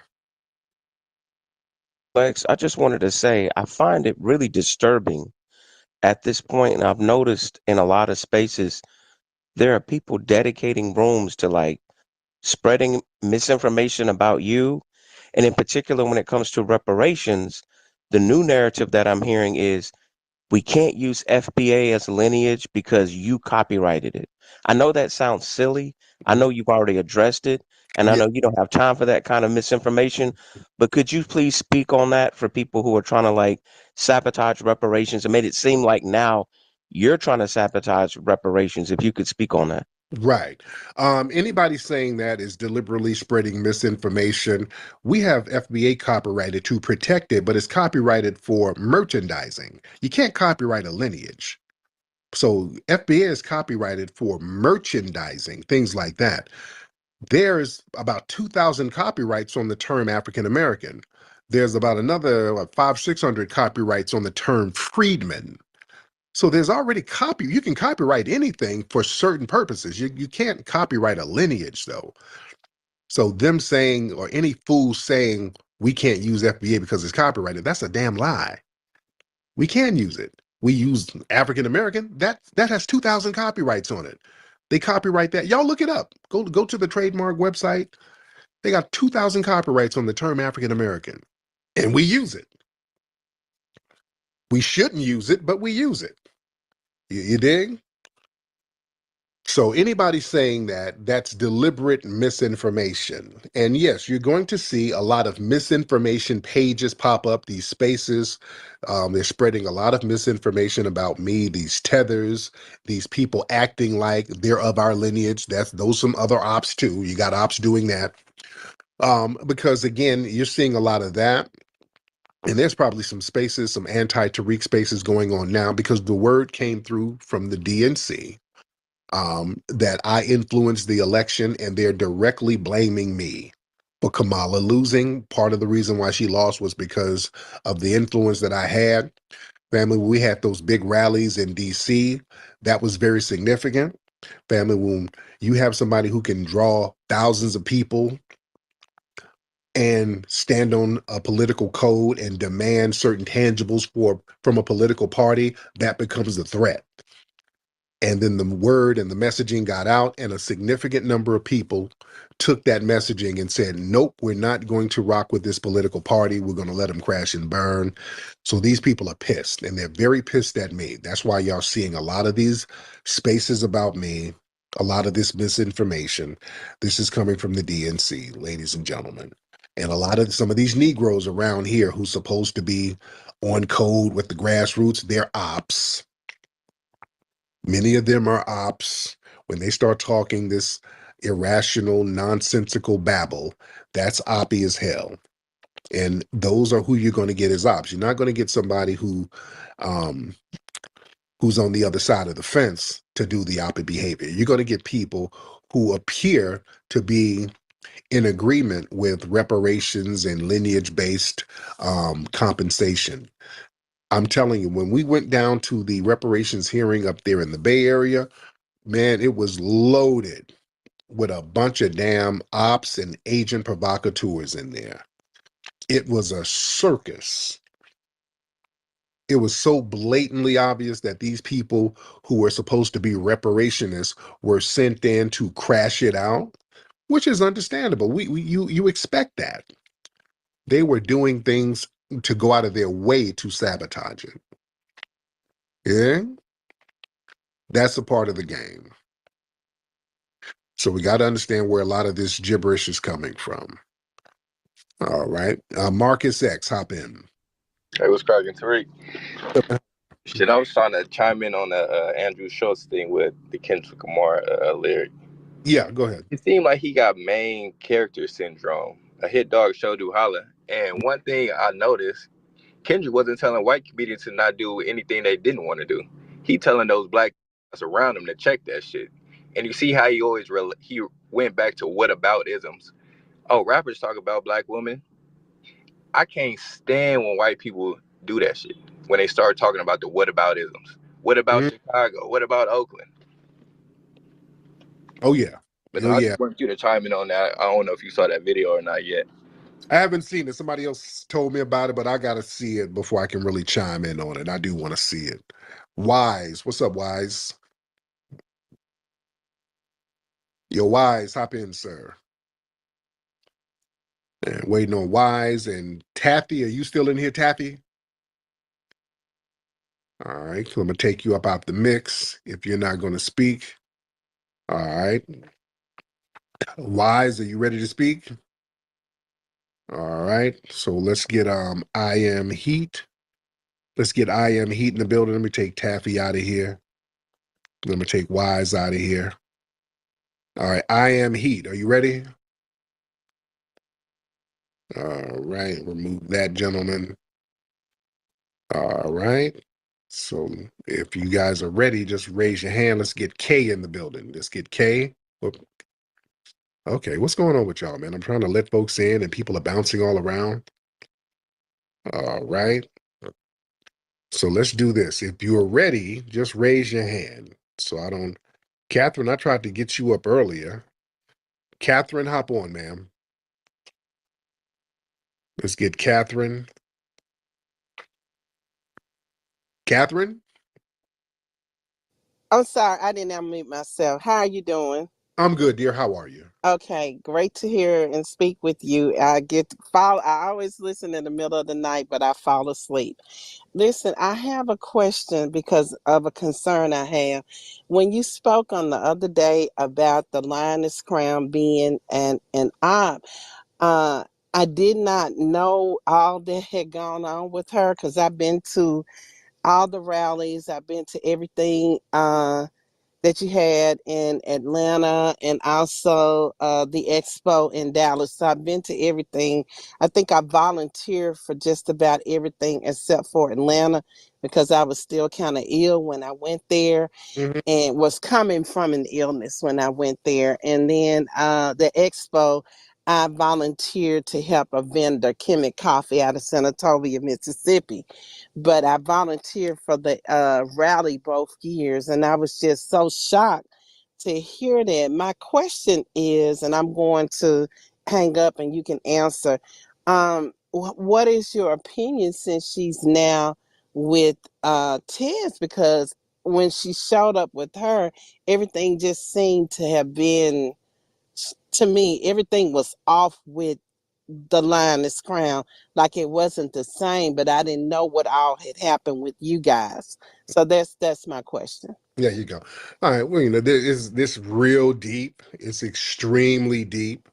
I will say this: I'm cool with Teslin. I'm still very cool with Teslin. But yeah, the situation is extremely deep, and I could get deeper. But my thing was just to let folks know some of these folks some of these little Sambo dudes popping in these rooms, lying for old girl. I'm just letting them know y'all not gonna do that. Because they've been sitting up doing that shit for like 2 years. Just she done told dudes all types of lies and people are lying for her. And I'm just letting them know y'all not gonna do that. I done been quiet long enough, but niggas just hopping in these rooms randomly, just lying. That's y'all not gonna do that. Y'all not gonna do that because if I got too many damn receipts and I let them know. I got some for real receipts and can shut all the shit down.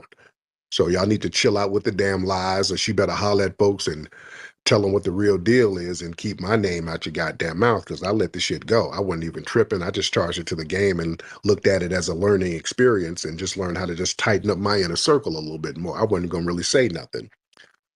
But, since dudes out here getting in these spaces lying their asses off and, the little wide hip Jamaican dude, he's in spaces lying and instigating, all that little shit. No, we ain't doing that. We're not doing that. You know? Trey Day, hop in, sir. Yo, what up, man? What's up, player? You good? How you feeling, brother? All right? I'm in. How you doing, brother? I'm all right, man. I have a question for you, man. So, what's up with brothers, man, coming to our spaces, man, and trying to disrupt our spaces, you know, in the FBA spaces, bro? What's up with that, man? They try to do what? Disrupt our spaces, man. You know, calling us, tell them, you know, just infiltrating our space. What's up with that, man? Yeah, man. They're watching and they're upset because we're being very effective. That's what that is. I got that. Yeah, when you're effective, they're like, hey, we got to come and disrupt that. So I'm gonna ask you a question. When's the Yeah. next? I'm out here in LA. What's the next FBA thing you coming to? I need some brothers, man. Yeah. Let me see. We got events happening at the museum. I'm trying to put something together down in Atlanta. We're going to start working on the next Hidden Colors film, and we're going to have big premieres of that. So I got some projects in the works. So I got a lot of projects in the works.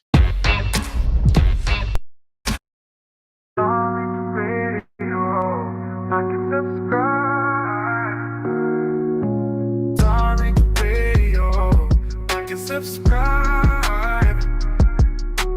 Darling Radio. Like and subscribe. All right, Shilby, go ahead. Yes, I gonna. Thank you for watching me and suggestion from me, Mike. Thank you so much. And I am a big fan of your Trump, sir. Thank you so much.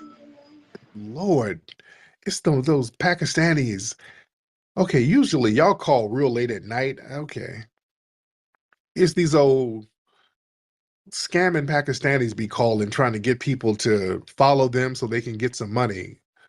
Okay, yeah, that's a little scam they got going on. They hop in these spaces. Hello, my name is Devi. I'm in Pakistan. I want to be your friend. I'm a good friend. You can follow me and cash up me. Okay, no. Go on in there and call your cousin Kamala Harris. Let's get Real NY Towel in the building. Real NY Towel in the building. I think that's your name. All right, Real, where you at, man? All right. Let's let me see. Hey, how you doing, brother? Let's get Riviera. Real is on the mic. I'll wait. Okay, Real, what's happening? Man, I appreciate you. You know what I'm saying, Tyreek. Real? No, I'm the Real Night Owl. All right, Real ain't saying nothing. All Well, right. because So Real, let's give it a try because Real is not saying anything. Okay, can you hear me? All right, Ribby. Yeah, I think I can hear him, but he can't hear me. Okay, you can hear him talking? Yeah, I can hear him. I don't think you can hear him. I can't hear him at all. Oh, wow. Let me see what's going on. Can you guys hear this Real guy? Hold on, let me see something. Ladies, and if you can y'all can't hear him either? I can't hear him. Can you hear me now? Can you hear? Okay, I can't hear him at all. I'm talking. I hear him. Yeah. Okay. I don't hear him. Is that well? I do not hear him. I don't hear him at all. I hear him. Drop him down and come back up. We'll do that. MB, what's going on? I don't know why I can't hear him, but go ahead, brother. Yeah, what's up, Reek, man? Long time no hear. Matter of fact, that's not even my real acronym, man. My acronym is Chaka Ben, man. Chaka Ben Judah with Black Issues. I seen you stuff a lot, man. Oh, there you go. But how you doing, brother? How you doing? How are you, sir? As a matter of fact, I met you at the rally. I was the one that gave you that burgundy shirt with the gold FBA on it, with the Washington, D.C. logo. I'm trying to remember because so many people gave me clothes and books. Yeah, I'm trying to. Yeah. But shout out to you. Are you from D.C. or where you from? Yeah, D.C., man. Yeah, born and raised in D.C. People from Bennettsville, South Carolina, Franklin, North Carolina. Yeah. My man, I appreciate that, man. Shout out. But yeah, so as far as these man, you see, a lot of them, it's like they basically imploded. You know what I mean? They imploded. They kept trying to push this, insulin, gay, abortion agenda. People like you kept trying to get them to come to the table. Yeah. Sit down and talk and chop it up. That way they can at least get an idea and a gist of what we want. Not to say they're going to do everything we want, but at least try to address some of the issues. Like you said, if they didn't even do the crime bill, they would have probably had majority of the vote. But they don't realize is this. See, I sit back and I watch and I analyze. 20% of us didn't vote, either voted for, 20% didn't vote. And that 20% is what hurt them. 10% sat home and 10% voted for Trump. So, it's like them coming at the end with this ass agenda for black people, which is nothing but a DEI, all inclusion, and then they try to see they like to use us as the poster child, They put the black face up there as the poster child, Right. And then they try to blow us up with, see, look, we have all the, and then what is the $25,000 going to do that you're going to get a house with that you got to pay back as a loan? It's not even a grant. It was a home. Excuse my French. You're not even going to be able to really enjoy it as a grant to go towards it. And $25,000 towards houses right now that are overly marketed price. That's ridiculous. Now you're paying back 2 white institutions for what? And what's the gain in that, man? She's a joke, man. Right. Thank you so much, by the way. Yeah. Going back to the crime bill. See, that's the thing. See, there was one thing about reparations, because with reparations, they, the excuse was, the economy and the money. It's going to be a lot of money. All that money. What's going to happen with all that money, that money, that money, that money? Well, they have it. They have it. But that was their excuse. All of the stuff that was going to be, where's the money going to come from? And all the money, we got to get the money. It was the same money that they're using for these immigrants. That's where the money would come from. But with a crime bill, they didn't even do that. Now, the crime bill, a specific crime bill for us, that don't cost nothing. That don't cost anything. You don't lose anything. They didn't even want to do that. That was, to me, that was the most disrespectful. You couldn't even do a crime bill like y'all did with Asians. All they did was explain and lie. Remember how they just kept lying, talking about ain't no Asian hate crime bill? Yeah, that crime bill, that COVID-19, but that's an Asian hate crime bill. When you read it, that is an Asian hate crime bill. In that crime bill, they denounced anti-Asian hate in all forms. They have never done that for any anti-Black hate. They have not put a bill out there specifically saying they denounce anti-Black hate. And a crime bill with that same very specific wording, that would be sufficient. We would rock with that.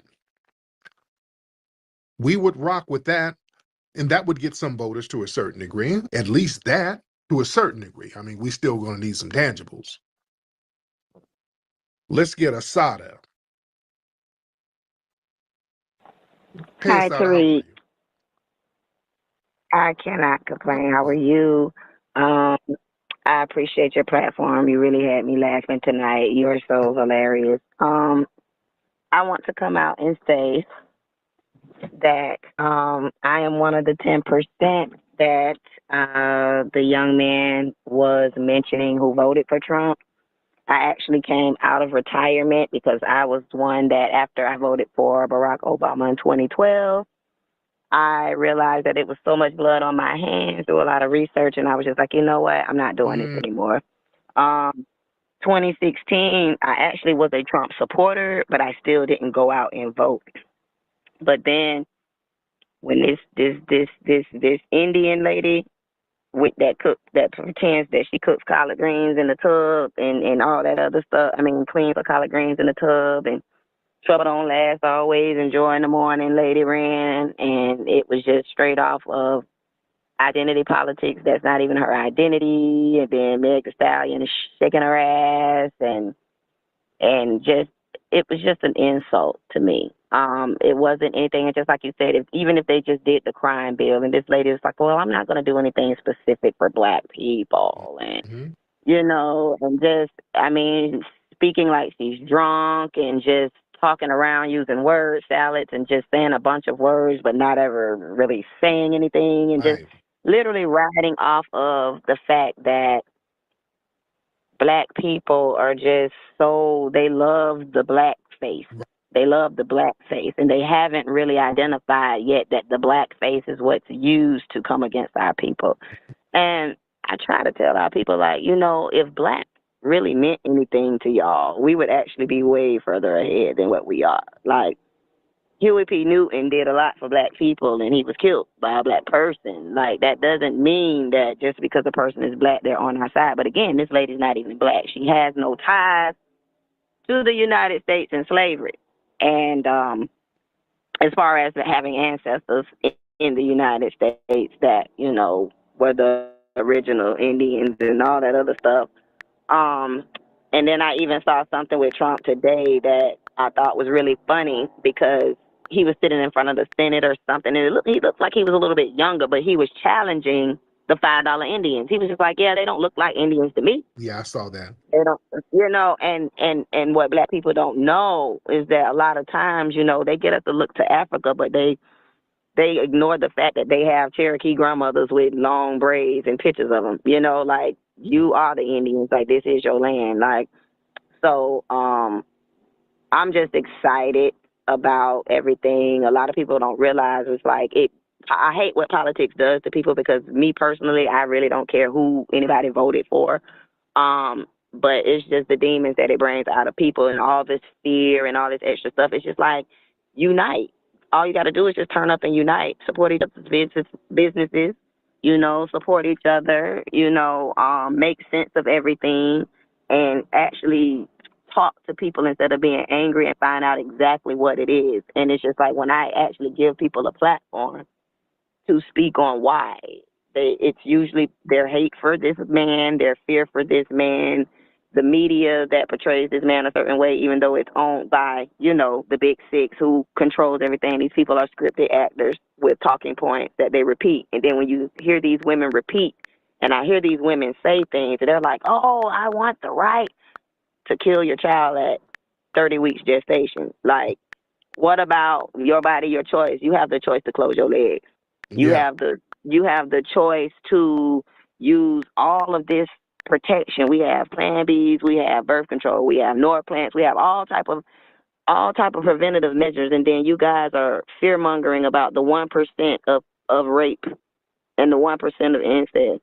But the 75% of y'all just, are really focused on wealth care, meaning, oh, I can't take care of this baby that I, open my legs to have. So it's just, I'm just enjoying watching, everything and what it's doing to people. I'm a very emotionally intelligent person, so I don't, I'm not going to be the one fighting in the streets, and I'm just watching what's happening. It's amazing to me. You have women, the brainwashing, like I said. Thank you so much. Let me land your plane because I got to get some other calls. But thank you, beloved.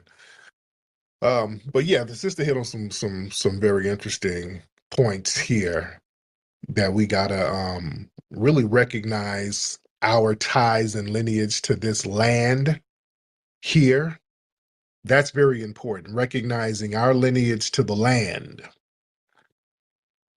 That's very, very important because they try to make us foreigners on our own land.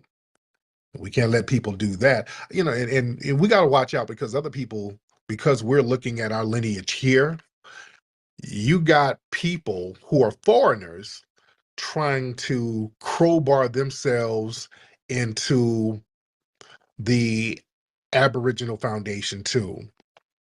I saw some chick earlier today who was Nigerian. She had a Nigerian flag on her thing, but she was claiming Gullah Geechee.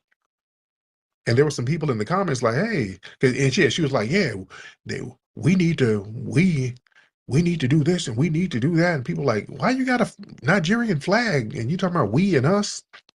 She's like, I'm Gullah Geechee. They're like, how you Gullah Geechee with a Nigerian flag? Well, my family came over from Nigeria and settled in South Carolina. Now we Gullah Geechee. What?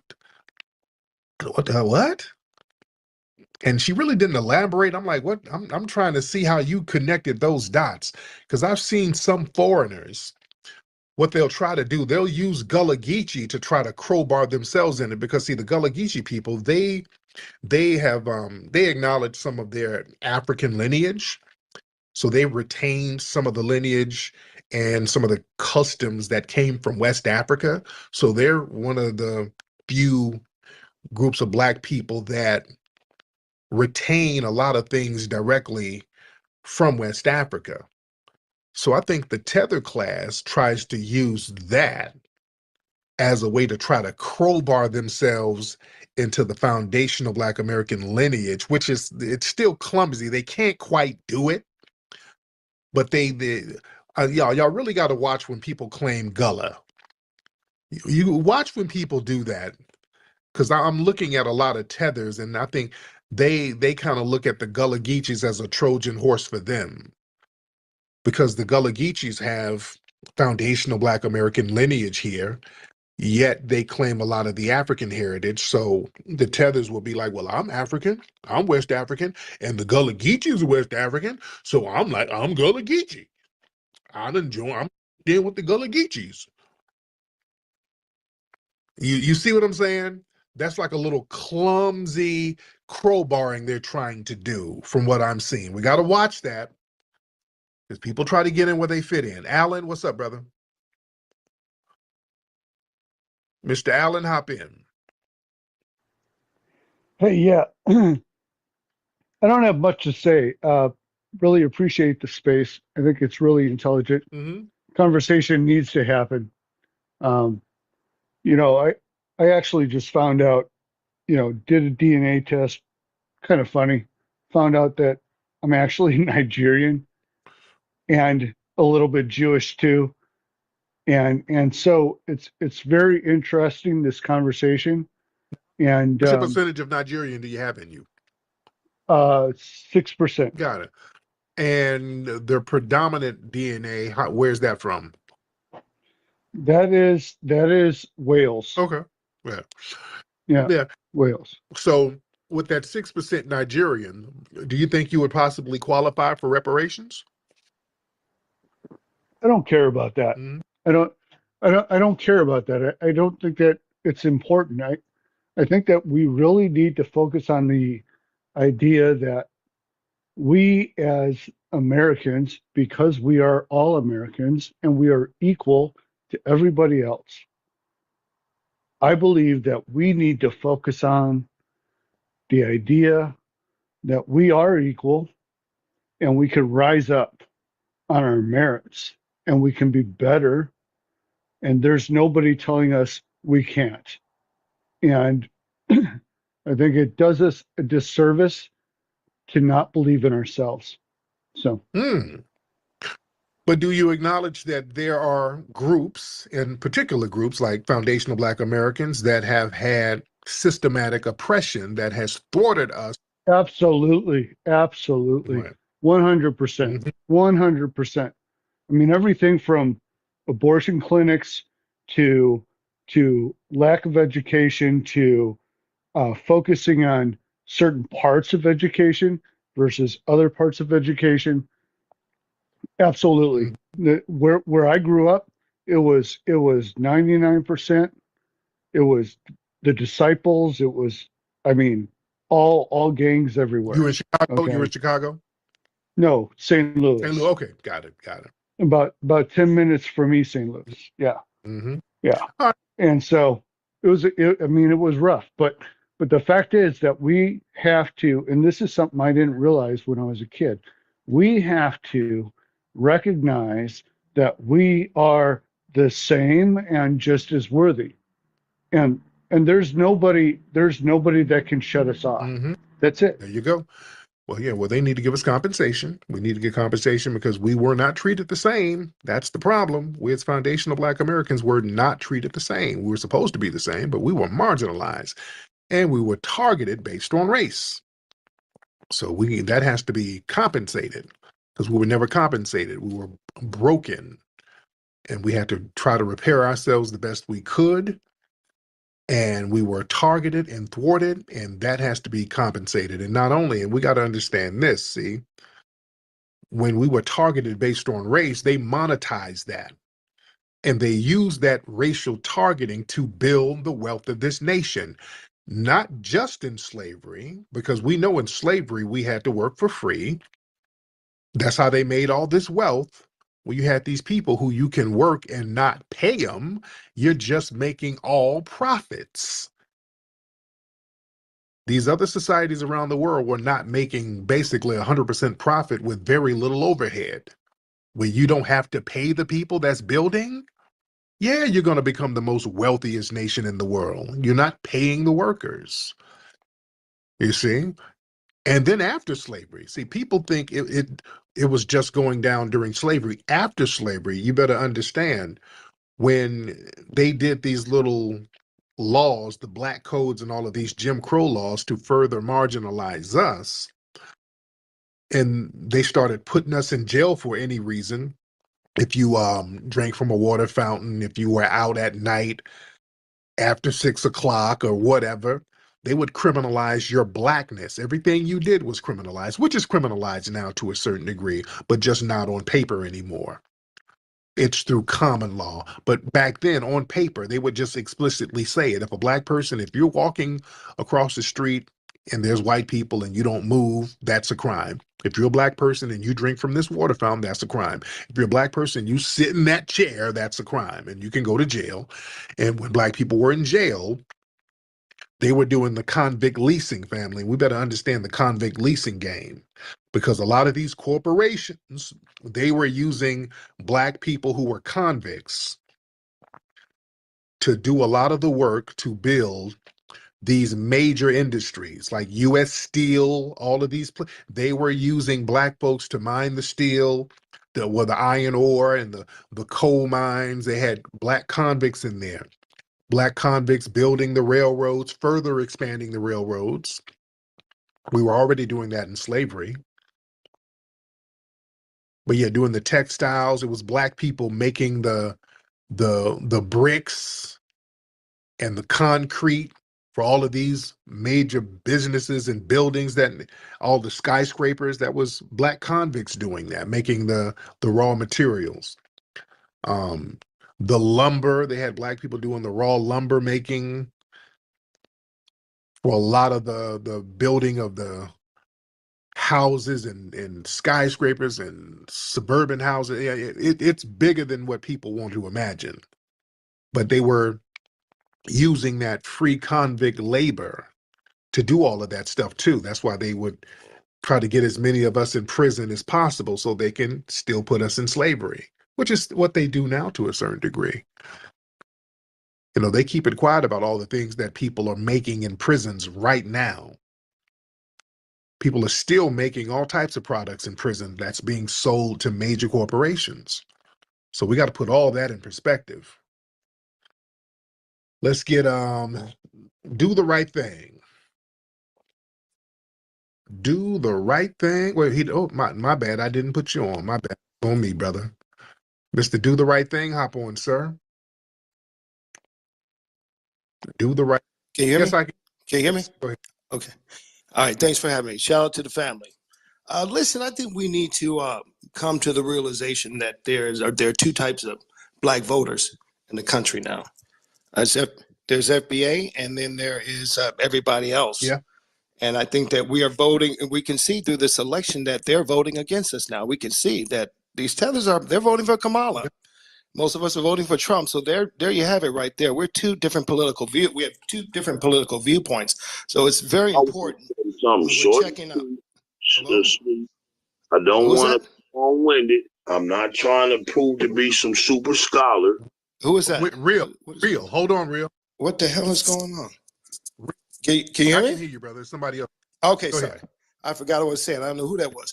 Listen, we need to think about moving forward, re-identifying what it is and what it means to be black in this country. We're having a problem now because this is unprecedented. We're dealing with migrants coming here from different countries. We didn't have to deal with this 30 years ago. So this is all new. We need to redefine who can say they're black and who can't. That's what we need to define. And I think that Freeman's Bureau is going to really, how many, Tariq, would you say, how many black immigrants are in the country right now? Do we have any idea? I don't even know at this point.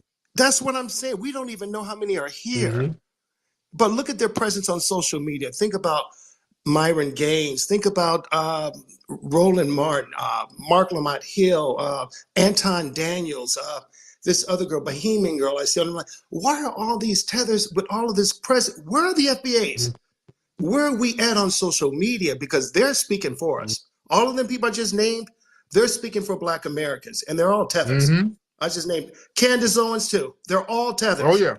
Where are the FBAs? Where are they? We're the majority of the people here. Why aren't we present in social media?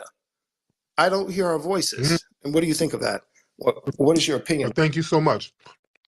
Real, what's up, brother? Hey, how you doing, my brother? I'm good. How are you? And I'm great. I just want to say what an honor it is to finally speak to you, brother. I respect. I'm a FBA. My father from Louisiana. My whole family from Louisiana. I was born in Long Beach, raised in Compton.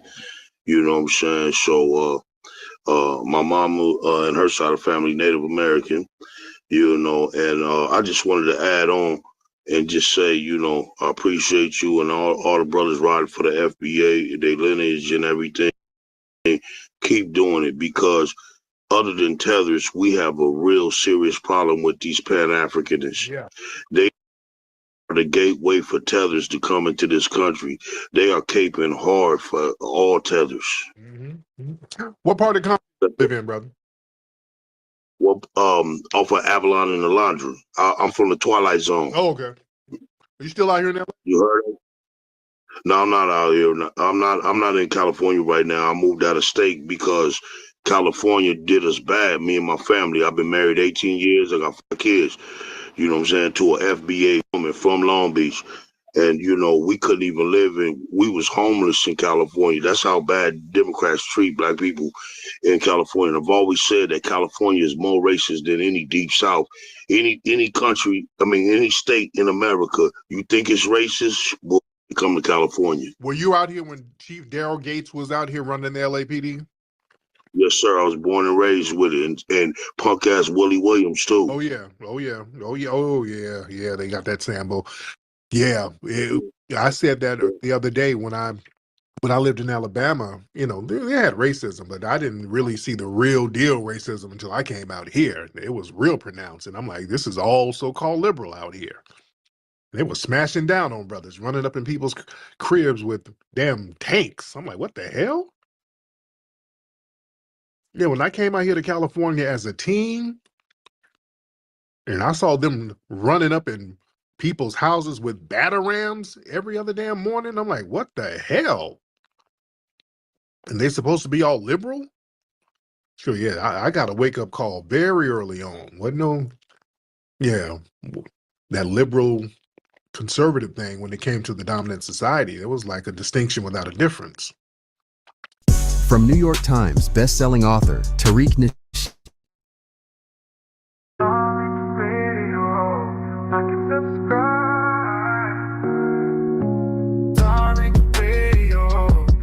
Subscribe. Darling Radio. Like and subscribe. Great Black Shark, what's up, brother? Salute to you, black man. Can you hear me okay? Yes, sir. How are you, brother? I'm grand, man. I hope your families are doing well over there, man, and y'all enjoying the holidays. I'll be very brief and quick. I want to speak to what you were saying at the onset of the space. The reason why that brothers like yourself and other brothers and sisters out here that are grandmaster teachers in their own right are hated so much when you bring to light foundational Black American history that's not taught in these schools is one of the things that they counted on the plantations was demoralizing us, and then during Jim Crow and making sure that we thought less than of ourselves. But when you start to look in your specific family, and then you branch that out into looking at the overall history of what foundational Black Americans have done here in this country, that breaks that spell of low self-esteem. And when a people is aware of the greatness within them, you can no longer control them then. This is why they work so hard to elevate the bottom feeders in Black American society, whether it's the Sexy Reds, etc., whoever. But I'll say this, even people like that, if they got a hold to knowledge that brothers like yourself and other sisters put out, that would break them out of that. So when you fear something breaking the mind control that you have over a group of people, you have to denigrate it. You have to hate on it. So that's why they're coming at you and others. But see, it's a brand new day for them. And I will speak to this to close here. I'm glad that you were educating the young Haitian brother, because anytime that we check these disrespectful people, it turns into gaslighting, saying that, oh, you hate all black immigrants. No, we don't have a problem with nobody. Our history proves that we've been the most welcoming people in this country to all other groups. But when they get disrespectful, they're bound to be checked, and that's just the way it's going to be from now on. Salute to you, black man. Keep doing your thing. Thank you so much. Yeah, man, it's a new day. And Great Black Shark made a good point, man. Just us respecting and recognizing our history, man. The secret sauce is our ancestors here and giving them the respect and honor and praise that they're supposed to get, because that's where our strength is going to come from. When you give props and praise to your ancestors and appreciate what they did for us here, there's power in that, family. I'm telling you, there's so much power in that. And there's a reason why the dominant society, they want us looking over to Africa. They want us looking over there, and they have no problem with that because it's so distant. The connection, the psychic connection ain't there like it should be. The ancestral connection ain't strong like it should be. When we start looking and giving praise and props and respect to the ancestors who bled and died and fought here, that's where your real strength is going to come from. That's where I get all of my strength and energy. That's why I go visit these plantations. I go to my family here. We go to the cemeteries, and you go to where your grandmothers and your great grandfathers, you go to where they were and the homes that they built. Some of you got parents or grandparents in the South. You know, those homes that your grandparents and great grandparents have, those homes are blessed to a certain degree. There's a certain protective spiritual power in those homes. If you notice, I want y'all to feel that's why people would go back and forth to those homes. People would go to Big Mama's house. If you needed to kind of regroup with your life, you go to Big Mama's house. You go back to that house and power yourself back up. We've all had a house that was like a central hub for the family where we can just go and just get our shit together until we just get back out there to deal with the world. That house was a protective barrier for us to a certain degree. It was a place where we could just kind of regroup and get it together. So that energy in those places, that's a very real thing. And when we give props and praises to our immediate ancestry, it's more potent. That's why we've gotten so far. We've made such an impact just acknowledging and recognizing and respecting our foundational Black American lineage, man. Because my thing is this. One of the reasons why I was big on delineating and really checking the tether class was really out of respect for our ancestors, because as a historian, when I read and study and learn and recognize what our family did for people, how foundational Black Americans, we would roll out the red carpet and protect some of these people who came over here. And we, just like we protected the community, we looked out for everybody. That was just a part of our culture, was to look out for everybody. There was a time in Black society, people didn't have to lock their doors. Everybody knew each other. Everybody took care of each other. If somebody needed food, now, y'all hear me talk about my grandmother all the time. We were Uber before Uber. My grandma had me running up and down the street with cakes and pies and shit, feeding somebody. Somebody lost their job, I gotta go take them a cake. Somebody had a baby, I gotta go take them a pie. You dig? Somebody's graduating, I gotta go take somebody's grandmother a pot of greens. You dig? We just looked out for people in the community. That was just a normal thing to do. And when foreigners, and I'm talking about Blacks and Caribbeans, I mean African and Caribbeans, when they would come over here, it was foundational Black Americans looking out for them. It was the black churches that was raising money to feed, clothes, and house these people. When Ethiopia was going through the war with Italy, foundational black Americans lined up by the thousands to risk their lives to go over there. We were fighting the government to try to get over there to help these people. You dig? Dr. King and those people were stumping for Cubans. All of these groups, we were fighting for them. We're putting our careers on the line for all of these foreign groups. Muhammad Ali, who was on the top of the world, famously said, hey, I'm not going to go to Vietnam and fight those Vietnamese people. They never did anything to me. So I'll lose my title or whatever. I go to jail before I go over there and do that. We were standing on that kind of business. You think? Showing how to have dignity and respect for other people.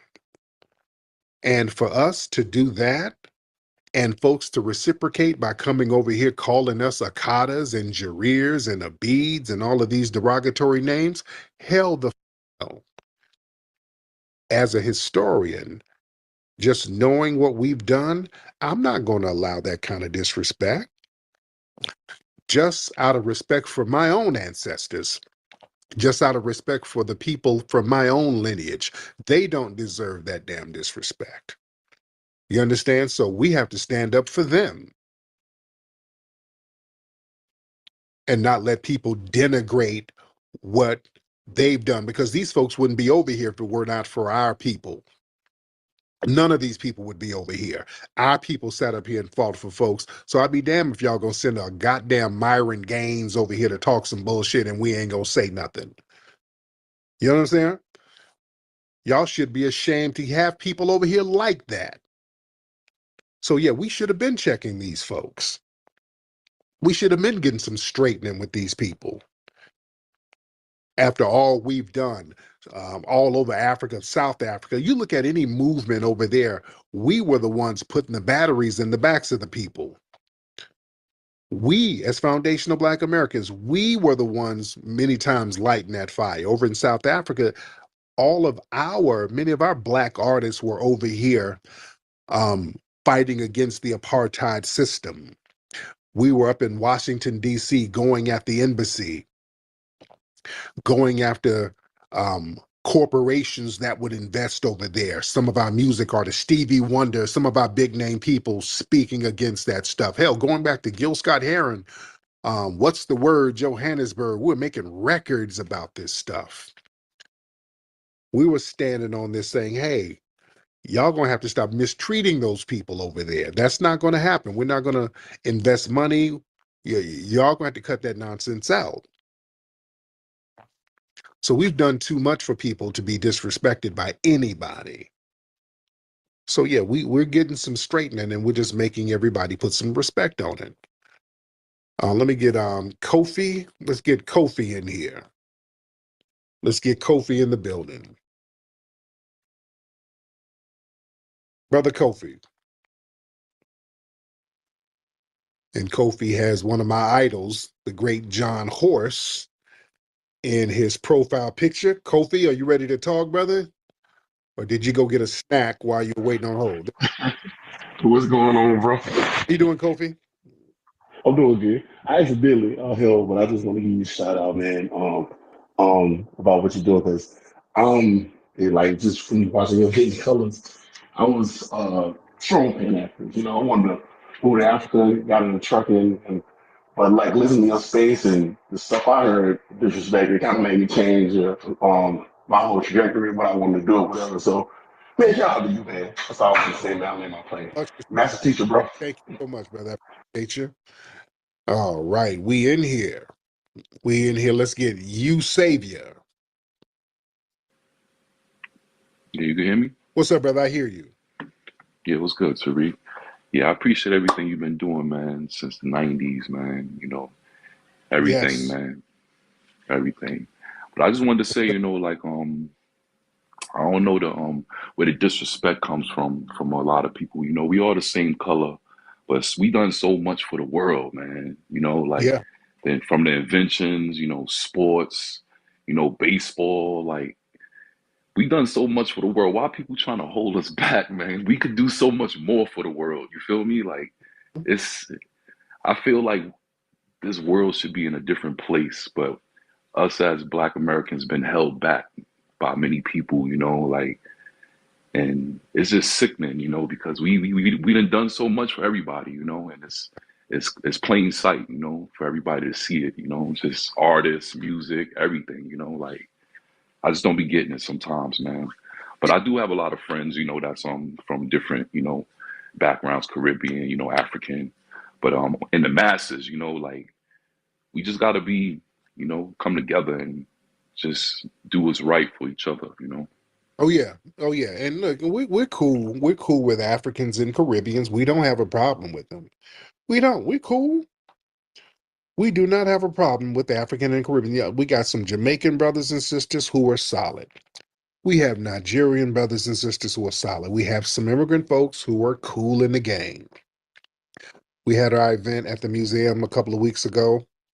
With some Nigerian brothers from Long Beach came through. They're big fans. Good, solid dudes. They come and support all the time. Much love. It's all love. We have no problem with some of our brothers and sisters who come over here in their own code as far as, hey, we're going to be empowered. We're going to try to empower each other. If you're on code about empowerment, we're good. We're good to go. We don't have a problem with you.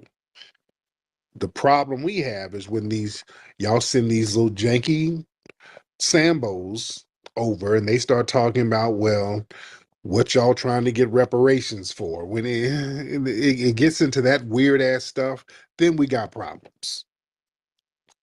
Then we got problems. When people come over and try to do things to undermine us, that's a problem. Yeah. Danzy Land. Danzy Land, hop on, brother. All right, let's get Bo. Wait, with Danzy, I saw you unmute your mic. What's up, Danzy? No, I don't even know how I got on here. Okay, My bad. thank you. So y'all got to stop dropping your weed pipe on the phone, and it makes the thing do a request. Y'all dropping your weed pipe on the phone. Y'all stop doing that. All right, Bo. Hey, how you doing, brother? What's up, Bo? How are you, sir? Hey, it's a pleasure to finally get in contact with you, man. It's a blessing to be in the room. Yes, How you doing? I'm good, man. How are you, brother? Hey, great. Before I actually start off and be really brief, I would just like to know in the future, do you plan on collabing again with Professor Black Truth and the Black Authority and any other streams or like a State of the Union Yeah, we got address? to do. That's long overdue. We got to do one pretty soon. But yeah, absolutely. I'm definitely down with working with those brothers again. Yes, it'll be highly anticipated again. And one last thing too, I actually love everything that's been going on and just the phenomenal work you've been doing and collaborations with everybody, and just so much is going on in this world and how our impact on everything is like changing and the history. I actually can't wait to get a chance to come out to see the museum with the family, and I'm gonna just land my plane there. Congrats. Thank you. You got to definitely come out to the Hidden History Museum, ladies and gentlemen. You got to come on through. You got to come on through. Let's get the professional. Somebody named the professional. The professional. What's going on, Mr. Professional?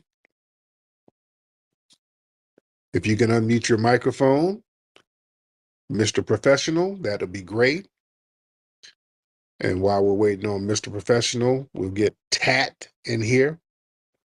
Let's get Mr. Tat in the building. The Professional, can you speak? What's up, man? How you doing, brother? It's Tat. What's up, Tat?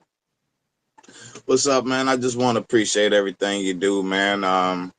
Just shout out to you, man, and everything you do for the Black community, man. FBA all day. Yes, sir. Yes, sir. What state you from? I'm from Louisiana originally, but I'm in New York. if you notice an accent difference. There you go, my man. I appreciate you, brother. Thank you so much. The professional, you here? Professional, unmute your mic, man. All right. You know, guys, when you call up, let's make sure those phones are straight. Let's get Christopher. Let's get Christopher in here. All right, Christopher, unmute your mic. All right.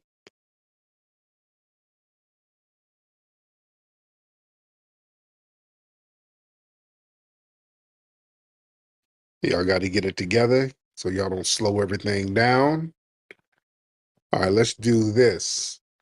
If you are ready and your microphone is unmuted, raise your hand. If you're ready to speak and your microphone is unmuted, raise your hand. Let's do it that way. Go ahead and raise your hand. Let's get Vibe in here. Let's get Drew Bailey in here. All right. All right. Vibe, what's up, Vibe? Yo, Vibe. Hey, what's up, King Flex? How you doing, brother? I'm good, Mr. Vibe. How are you? I'm doing pretty good, man. Shout out to your Brody or your Cuzzo, man. He's a good influence to me, man. He be showing me some, some game. You know who I'm talking about, K. Oh yeah. I'm in the IE. Yeah, I be around the brother a lot, so he be showing me some game, man, about things and trying to, make some money. Oh yeah. Get out this 9 to 5 thing, and yeah, so he's a great influence on my life, man. So shout out to your brother K, man. Yes, indeed. But Yeah, yeah. I just want to. I didn't know you had more stuff. I get you back in a minute. Let's get Drew. Yo, what's up, brother? How you doing? I'm good, Drew. How are you, sir? I'm good. I want to say peace to the family, peace, power, and reparations.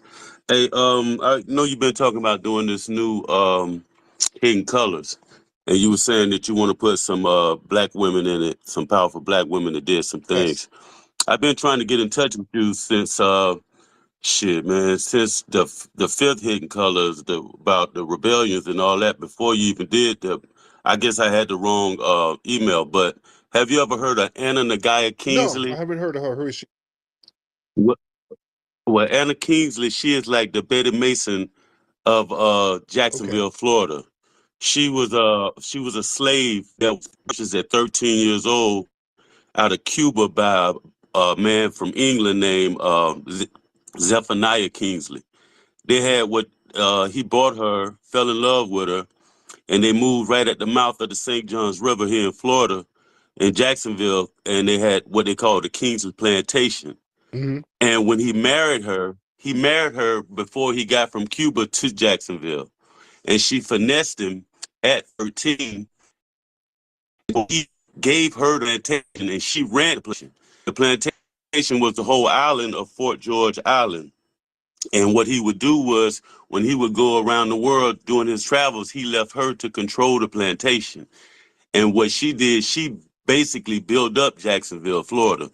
She had land on the St. Johns River right there, what you call Arlington, Doctor's Inlet, Mandarin, and after the Civil War, they took it from her. But the Kingsley Plantation was where everybody was running to with the Sumter Rebellion. That was the first stop before you got to Fort Mose. They would go to Kingsley Plantation because once you got out of South Carolina, you was in Spanish territory, and all of them was free. If if you came to Florida back then, you would have your freedom. Yeah. But she had the plantation, so everybody who was running to the south, as soon as you got to Florida, you would hit Kingsley Plantation, and that was the refuge. Once you got out of South Carolina, you hit Kingsley Plantation, then they would put you up, and then they would show you how to get to Fort Mose, which is right by St. Augustine, right up the road in Jacksonville, which was right up the road from Fort Mose. So you got to look at just Google Kingsley Plantation, Anna Kingsley, Zephaniah Kingsley. It's on YouTube. It's on Google. It's everywhere, man. And this is the catch. After all of this, they sent her. she ended up leaving because when he died, his family left New York and came and took it from her. You know they ain't finna let no nigga have all Right. that land and everything. But she went to Cuba. No, she went to Haiti. And when she got to Haiti, she got her lawyers and her money together. She came and fought them and got her land here. And she ended up dying here in Jacksonville. But one of her descendants was a man named Abraham Lincoln Lewis. Abraham Lincoln Lewis, he started the first black insurance company in one of the first black insurance companies in America. And once he built up that insurance company, he built what you call Fernandina Beach, American Beach. That was one of the first beaches, black beach. You know they had the black beaches Yeah. back in the days. The movie Inkwell was based on American Beach, which was owned by the descendant of Anna Kingsley. So, brother, you got to look up Anna Kingsley, Zephaniah Kingsley, Kingsley Plantation, and it's part of our history nobody even talk about because this was before Florida was, in the United States. This was when Florida was under Spanish Yeah. territory. Yeah. Yeah. So you got to check that out, bro. Just look it up, man. And everybody out here listening, just Google it. Just Google Anna Kingsley, Google Zephaniah Kingsley, go to YouTube, look up, and it's still here. Me and my go there all the time. The plantation's still there. The slave quarters still there. These quarters still there through since I think it was the 1800s. But they built out of what you call tabby, which was seashells and mud and stuff. They ain't made out of wood. But bro, you got to look up everybody out there. Just Google Anna Kingsley, Zephaniah Kingsley, Kingsley Plantation. I'm gonna look that up. And one more thing. Okay. I went on the land your plane. Well, a lot of the, I wonder if the Seminoles and the Maroons didn't burn that plantation down because it was like a refuge. Because the Black Seminoles, they burned down a lot of the plantations in Florida.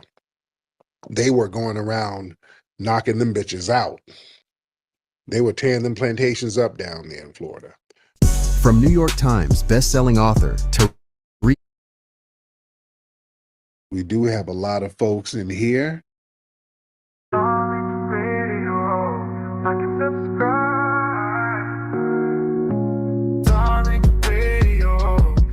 Subscribe. Darling Radio, like and subscribe. Handsomely educated. Hop in. Hello, Tariq. Hello, everyone. I have three questions, and I'll be very quick with them. Yes. Number one, do you have some kind of collaboration with ADOS, Yvette Cornell, and something more? I've forgotten his name. I think they're pushing similar ideology as you, and they have their own group. Do you negotiate? Do you collaborate with them? I feel that would be a very good move. No. Second question. No. Nobody rocks with them. Don't nobody seriously rock with them. That's an organization. ADOS is a group. It's an organization with leaders and different chapters.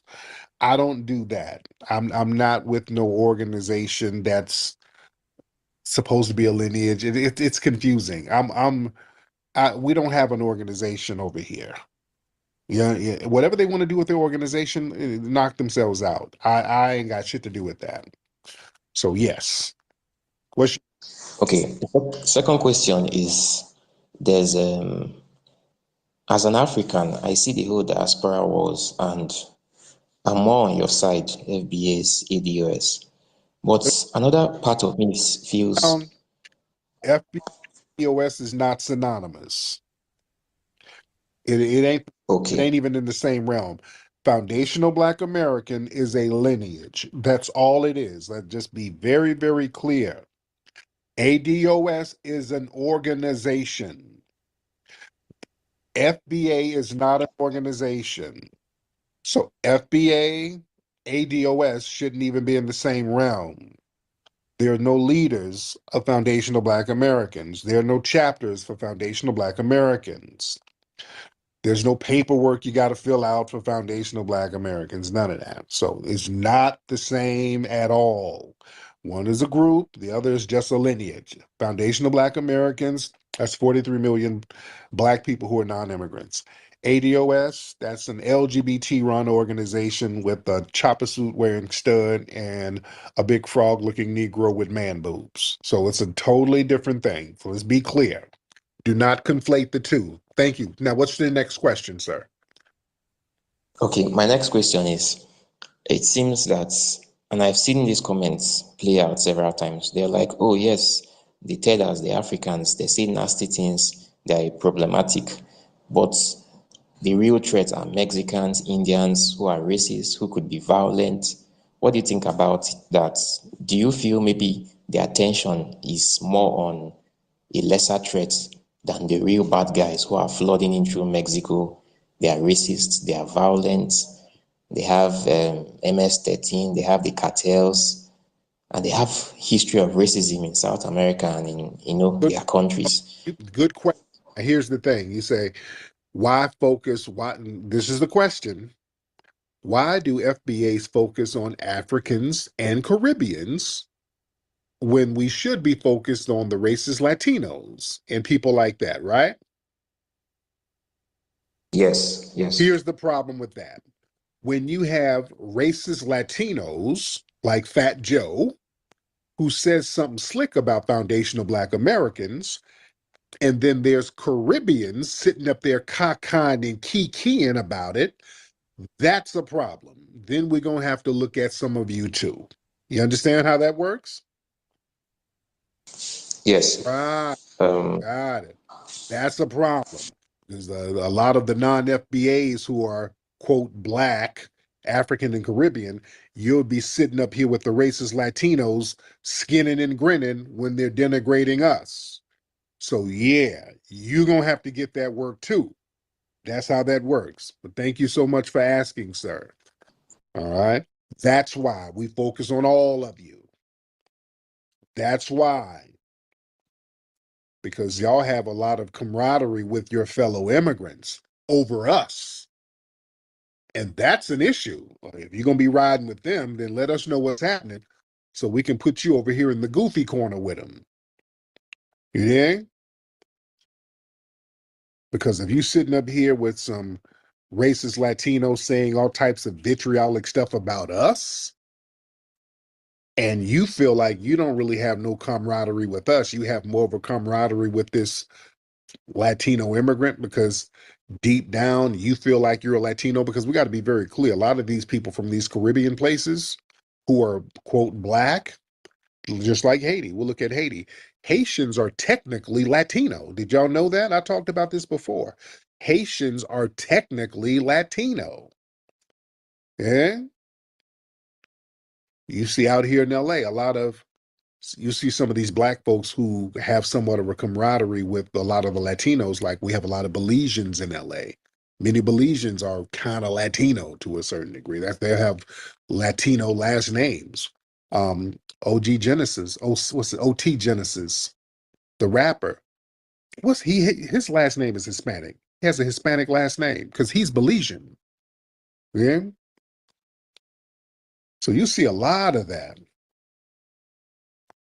A lot of folks will have a camaraderie. They're blacker than Black, but they'll have a camaraderie with other Latinos because deep down, these people view themselves as Latino. And we're looking at them as a fellow Black person. You see, this is why we got to start looking at people's lineages and see where the hell they come from, which gives us a better understanding of what their mindset is going to be. You see, just walking around with dark skin and a fro, that ain't it no more. Yeah? What's your mindset? Do you like your dark skin and your fro? Yeah? Or are you waiting on enough money to get your Sammy Sosa on? Yeah? Let me get some more people in here.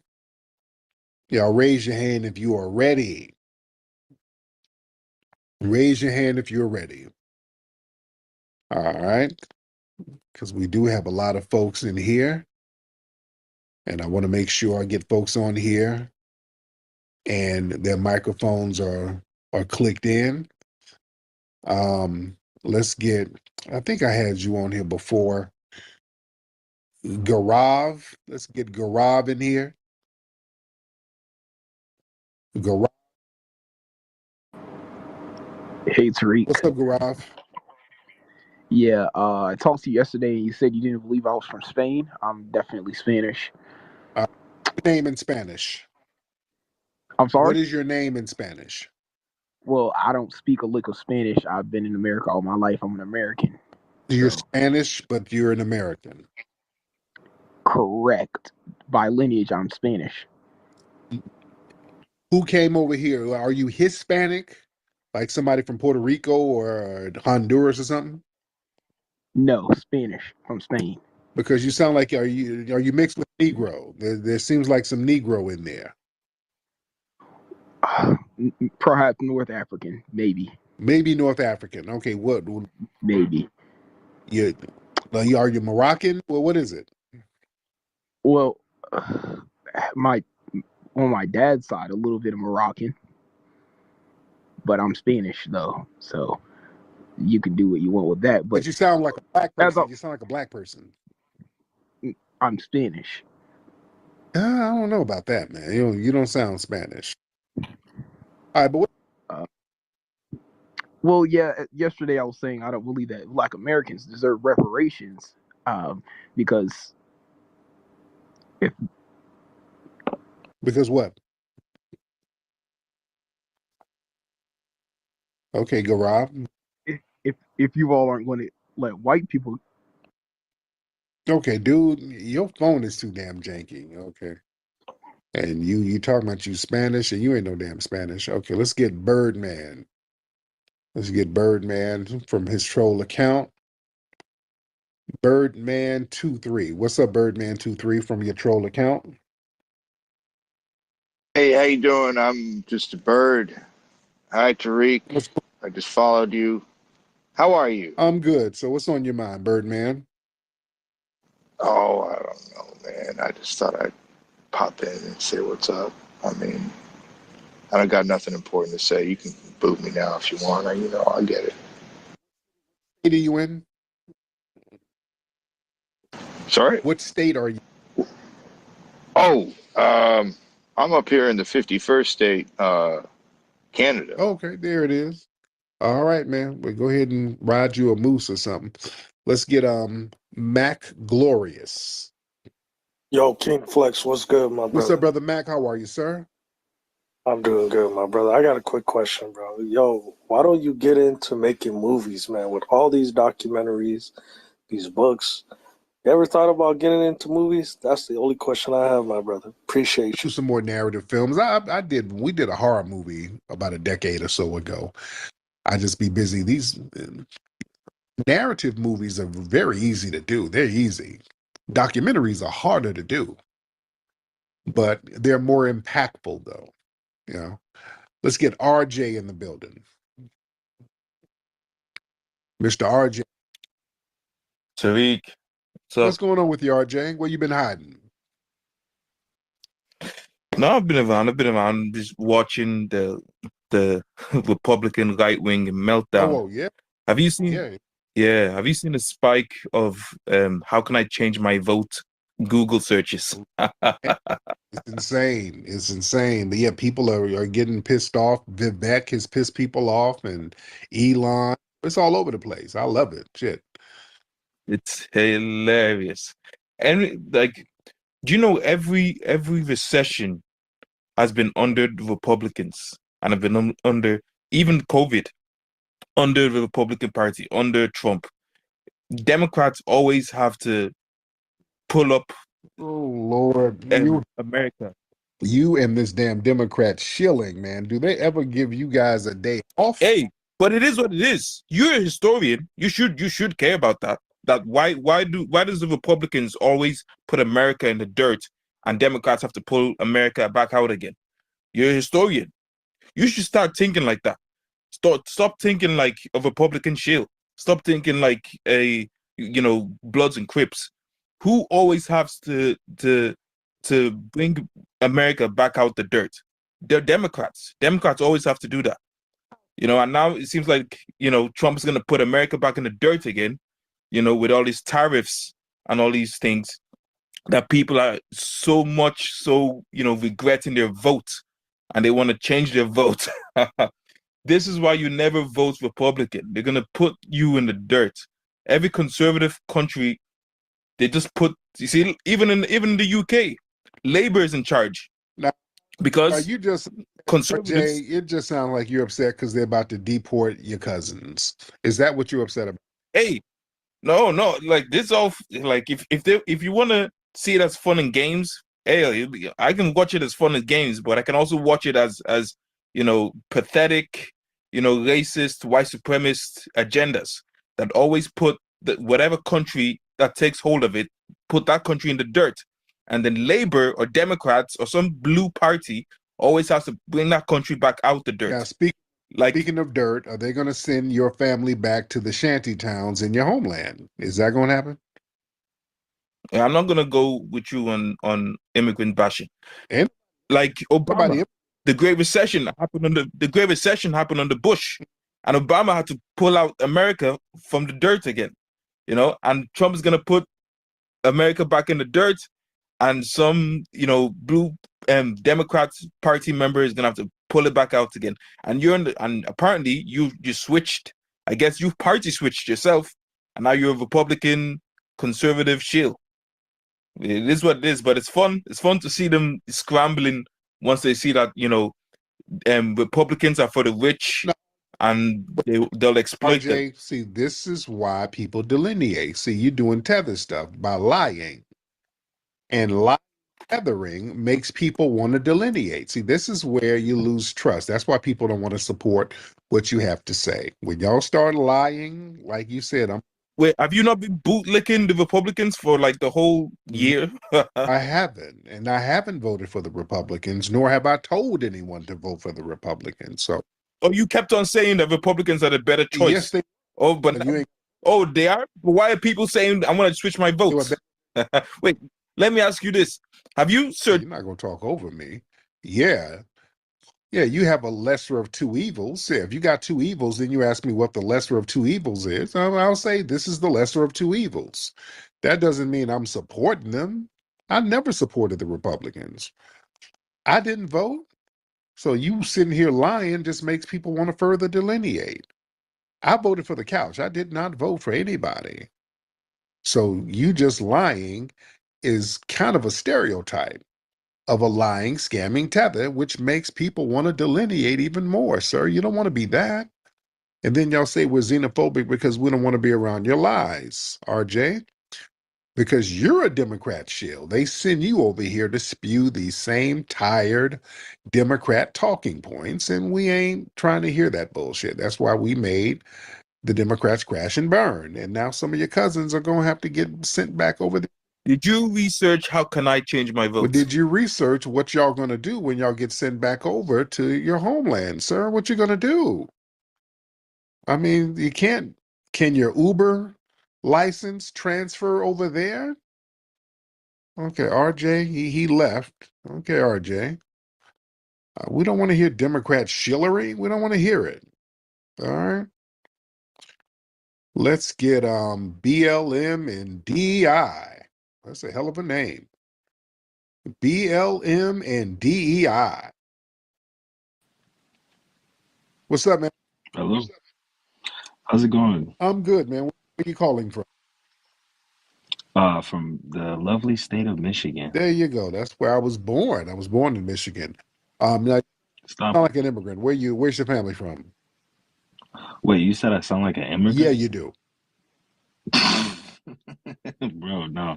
And I made this account today as a MAGA parody account, and I've been doing a little bit of Robin Hooding. I just typed in the N-word and then replied with a video of a white girl getting blacked by BBC. So that's just what I've been on tonight. Oh, okay. Okay. Yeah. But where are you from in Michigan? Detroit. I was born in Detroit. Oh, This, okay. my man. Thank you so much. Let me get some more calls in here. Okay. Lord, let me get some more calls in here tonight. Y'all raise your hand if you're ready.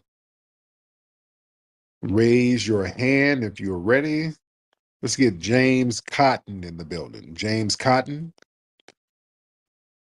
James Cotton. What's up, James? All right, James. All right. Oh, hello? Hey, it's James. Hello? What's up, James? Yeah, what's up, King Flex? Man, it's an honor to speak to you. Yes. Uh, I've been following you for a long time. So I've always honored your Yeah. work. Got your films and your books Love too. it. Love it. Yes. So so I have a question. I was listening to Dr. John Henry Clark. He said that the black man is the greatest human fighting machine that God has ever created. What do you think he meant by that? And because I know you're a historian, like, what do you think Yeah. what do you think? Yeah.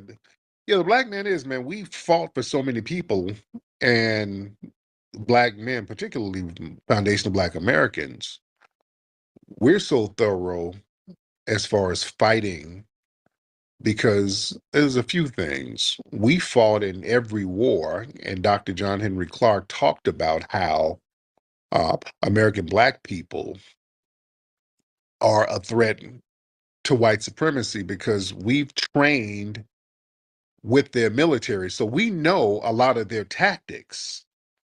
You understand? We know a lot of their tactics. In fact, we've taught them some of their tactics.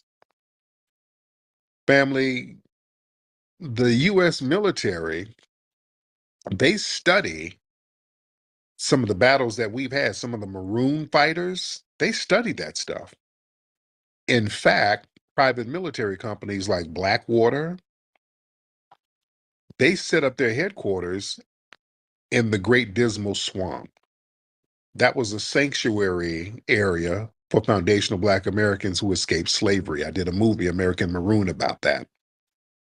Blackwater set up their headquarters there, and they study that place meticulously because that's where they took a major L on this soil, where foundational black Americans were whooping their ass, and they couldn't do a damn thing about it because they couldn't go in that swamp.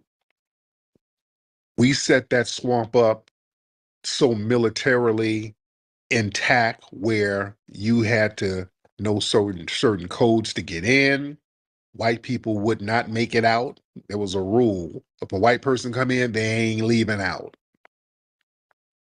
And that was the hub of the Underground Railroad. And not too many people talk about it because it was a secret location. It was secret. So people are just now learning things about it, but they've always feared that Great Dismal Swamp. My lineage traces to that swamp. I went on one of those ancestry sites and they had some of my ancestry going up there. So some of them folks were in my family. But the Navy SEALs, they dropped them off in the swamp to train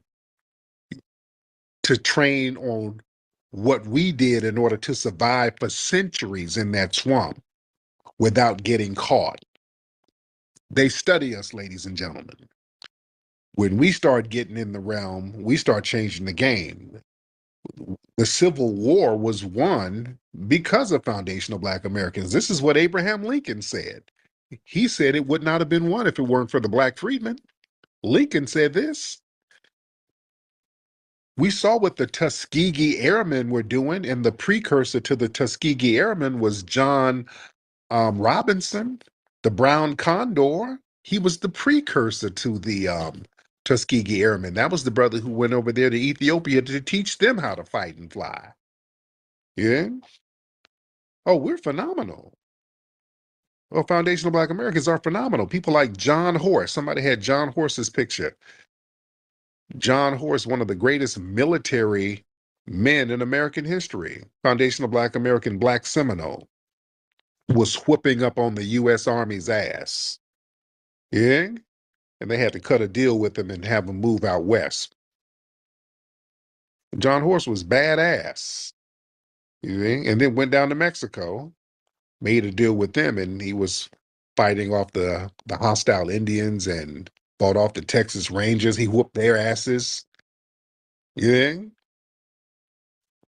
So militarily, we've done some phenomenal things. Yeah. So when Dr. John Henry Clark talked about how the black man is the ultimate fighting machine, yeah, when we recognize what we need to do, when it comes down to the wire, we know how to put in some work. We know how to get it in. You know, that's why everything has to be focused on us. This is why a lot of America's military spending is spent on containing us. When I would go to some of these protests during the Mike Brown, Trayvon Martin, Freddie Gray, all of those different protests and uprisings, I just noticed all of the military spending that was done on weaponry targeting us, Black people, particularly Black American men, foundational Black Americans.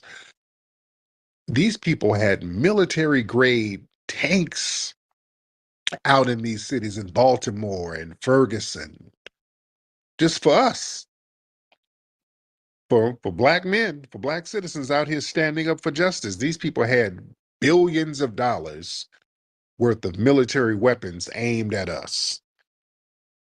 That shows how powerful we are. You see?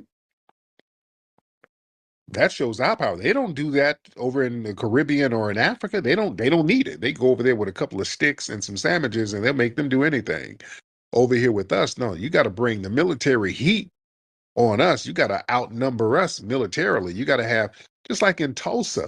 Let's go back to Tulsa. Family, and we talked about this before, the Tulsa race riots. The first day of the Tulsa riots, Black people were beating the brakes off them white folks out there. They tried to rise up on the Black people. Black people were whooping their asses. Black people were whooping them people's asses when it was toe to toe. When you fighting straight up, all right, we got you. That's why they had to go to planes. They had to get in airplanes and drop bombs on Black people. You understand what I'm saying? They had to get in airplanes in order to stop them from whooping their asses. They had to drop bombs on them. That shows how powerful we are innately. That's why they never want us to recognize our power. They always want to keep us in a stupor. They want us high, drunk, dumb, ignorant. So whenever we start talking about anything intelligent, you know, that's a red flag to the dominant society. Let's get Duke in here. Duke. Hello. What's up, Duke? How you doing? I'm good, Duke. How are you, bro? I'm good, man. I just had a question about this new Indian thing. I wonder what Black people, well, FBA specifically, what do you think we ought to do about this this invasion? Because you know Indians really hate us, and I think people are overlooking what these people are going to do to us specifically, not any other race or any other ethnic Black person, just FBAs. So I'm trying to see what fellow FBAs think we should try to do, try to put up an offensive, try to stay in the shadows. I mean, what is it we are to do? Because I think this Indian threat is much worse than people are actually thinking about. What we need to do is just kind of sit back and watch the fireworks, because see, the dominant white society, they got a bug in their ass about these Indians now, because they didn't tip their hand. And Vivek said what he said, and he can't unsay that. They heard what he said, and he said basically, white Americans are dumb and lazy, and yeah, us East Indians need to go get jobs because we work hard. And now he's trying to walk that back, but he said what he said, and yeah, they don't like that. The dominant white society felt like he stepped out of line, so we just let them get that cracking. See, sometimes we need to know when we need to be spectators and just kind of let things air itself out. Yes, sir. And I do understand that, and I've kind of went with that sentiment, but I'm really talking about what happens when because that thing's gonna happen. To be realistic, the orange man is in charge now, and he's gonna do whatever Elon Musk says, and all these MAGA fools talking about punching him in the face right now. They're gonna actually toe the line. They're actually gonna get in line because their master Trump said so, and then we're gonna have probably 5-6 million Indians in the future trying to wipe us out. Well, So, yeah, but look, a lot of people in the dominant society, they're looking at the Indians right now, and they're about to start putting them in check. So we just need to just sit back and watch how that's going to go down. Brother Salon, hop in. Hey, good evening. How you doing I'm tonight? good, man. How are you, brother? I'm fine. I got two questions. Well, I'll just start with one for now. So, using insights from Dr. Claude Anderson's assertion that Black Americans must control politics in their communities as a prerequisite to control their economic destiny, and then your observation that the key to reparations advocacy is delineation of political leverage, having discussions, actionable strategies to increase the number of pro-reparation candidates elected to office, and also considering that most Black Americans historically have not voted explicitly for pro-reparation candidates. What systematic, cultural, and political factors contribute to this voting trend, and how can we address it effectively? A good question. See, what we have to do is what we're doing now. We just have to stay on message, which is what we're doing. We haven't dropped the reparations flame. Usually what happens is we talk about reparations, then they shout us down, and then we just change the subject, or they change the subject for us. We haven't let them do that. We're sticking to that reparations thing. And here's the thing. We are a voting bloc, and we are kingmakers, foundational Black America. We can make or break an election. Once enough of us realize that, because a significant amount of us, we already know that. Once we realize that if we get super duper on code, we can make or break these elections, somebody's going to come along. It's going to happen and say, okay, let me give these Black folks what they want. That's why a lot of these right wings and a lot of these people are getting very nervous, because they know reparations is around the corner. They know sooner or later somebody's going to have to give it up. And we're beating that drum, and too many of us are talking about it now. And family, anything that we got on code about and stood on, we got it. You understand what I'm saying? That's why they always try to get us off our square and get us talking about other things. And this is where they would use tethers. And this is why that's not effective. What they would do when we start talking about reparations, what did they do about 5-6 years ago? They had a little bogus ass reparations hearing. They had Candace Owens up there and that Coleman Hughes dude who's Puerto Rican. And they didn't say he was Puerto Rican. And they didn't say that Candace is Caribbean. So they got them up there talking down on reparations. But they didn't expect us to say, hey, wait a minute, that hearing is invalid because the people you got, they're not from our lineage. So of course they're going to talk down on something. Coleman Hughes ain't even qualified to get no reparations. So that strategy, we made that strategy ineffective for them to just get tethers to just talk down on what we're supposed to get. And that was going to just make us get off our square. That's not going to work no more. And that's really the only play they had. You understand? And we've undermined and we've trumped that play. That's why whenever it's election time, who do they wheel out? They wheel out the Barack Obamas, the Kamalas. They wheel out a bunch of non-FBA people and try to soul them up, make them soulful, and try to give them our mannerisms and our demeanor. And we're supposed to support them based on some type of ethnic camaraderie. But these people are not from our ethnic group.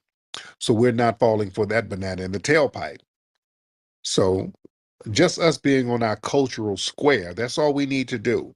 Things are going to fall in place, I promise you. In the heart of nature, we find our true strength, a connection to our roots, to the land, to each other.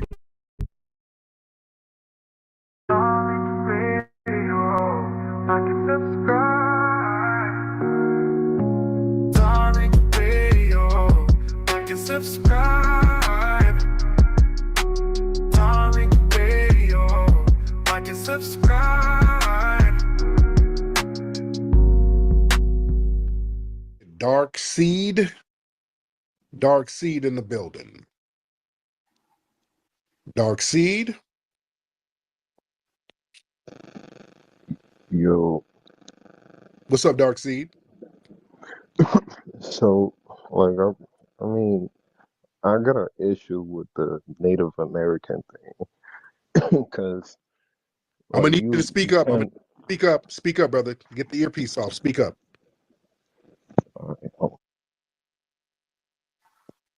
Go ahead. You good? Hi, Tariq. I just want to say that I love you so much, and I appreciate you. Thank you so much, Shaheen. Thank you. I'll get you back. Dark. What's up, Dark? All right, so much better. You need something called gene testing, and ancient gene testing for Native Americans is not equivalent to Africans. So what I mean by that is we as Black Americans, because I'm not a tether, I'm Black, I'm obviously Black American, I'm from Chicago, but we have, you know, obvious Black African genes. We do. You see? We do. I never denied that. We do.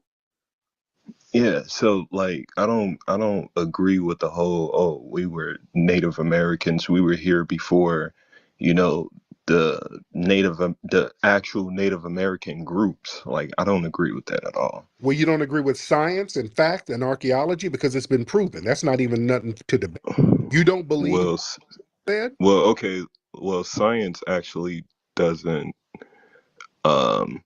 yeah, science doesn't verify that It at all. verify that. When you look up Lucia woman, which was some of the oldest fossils found here, when they did a reconstruction of what she looked like, it was a Black woman. I mean, okay, phenotypically, but what does that say about, you know, the genealogy of that person? That's what makes you a Black person, what you look like phenotypically. That's what classifies you basically. I mean, okay, so the Australians, right? They're not Black at all. They don't even have equivalent, you know, genes to Africans, to Black Africans, but they're Black, but they don't have equivalent genes. You see what I'm saying? So like that doesn't make sense at all. But you actually have to prove that person was Black, no, all you gotta show is what they were phenotypically. Because we're what you look like phenotypically, that looks like a Black person. I mean, that's not enough evidence though to read. There were phenotypically Black people here, people who look like, and this is what the explorers, they look like the same people in Ethiopia. Like, I mean, you go to listen, when you go to Australia, when you go all over, you got people over there who look like African tribes. They look like the same tribes from Africa. In fact, over the years, many of them said their origin came from Africa. When you go to Fiji, they'll tell you their origin came from East Africa. So people were migrating out of Africa in different waves for thousands of years. Understand? I mean, look, to be honest, I mean, the first natives here were obvious Mongoloid They weren't. people. That's not true. Yeah, for real. That's Yeah. true. They definitely came from when all the continents were interconnected. The Mongoloid people pretty much like all traveled to America and populated those areas. So like blacks, we really stayed in Africa. That's not And true. then we probably populated, certain areas, but we weren't, significant in America. Hell no. That's not true. We, I mean, you're gonna need evidence to prove your well, point you though, Tariq. can prove my point by looking at the people who migrated out of Africa to other parts of the world. When you look at the Andaman Islands, what's the difference between them and an African tribe? They're jet black. When you look at Fiji, when you look at New Guinea, these people came out of Yeah. Africa. So what do you mean we just stayed in Africa? What are you talking about? No, okay, I mean, look, these probably are, I mean, No, you can look you at, just it can't be just I'm high and I say so. You're gonna have to bring some scholarship to it. They had ships. They had ships all up in Egypt. They had ships in Africa. Even in the 13th, 14th century, Abu Bakari, they had thousands of ships they left out of West Africa. They went somewhere. So yeah, we had the capability. People had the capability to get the hell out of Africa. Everybody just wasn't stuck in Africa. You saying that black folks was just in Africa stuck until white people came? What you saying, brother? dude, do you know that the Abu Bukhari story was actually fake? How? Because, when Mansa Musa traveled to the lands, um, he said that the ships never made it. He said that the ships that they designed in the Mali Empire, that they weren't like, um, they weren't complex enough to, travel, across the Pacific Ocean. It didn't make any sense. Mansa, Or Atlantic Ocean, my bad. Mansa Musa never said that. Yeah, you can look it up. It's like, What book? he's Where did he say that? He didn't say that. no, and it's like in one of the Arabic scholars, they said that Mansa Musa told them that the Mali, what, a lot of the ships that I forgot, whatever. A lot of the ships that he sent out, they were trying to go to the Americas, but they never made it. It's a whole story about it. They what happened to those ships? They just never returned. They didn't say they didn't make it. They don't know what happened. No, a few returned actually, and then they said like most of the ships were actually, But destroyed. yeah, but they didn't say they couldn't make it. That's not true. They could make it over. And Mansa Musa was the richest man in the known world at the time. Yeah, you think that man couldn't have proper equipped ships to travel? This man, And guess what? He owned slaves yeah, too. that's not the point. I'm talking capabilities. So you're trying to change the subject. Mansa Musa had a pilgrimage to Mecca where he gave out so much damn gold, he depressed the Egyptian economy. This man had major money. You think he didn't have the capability to put ships up there that would travel?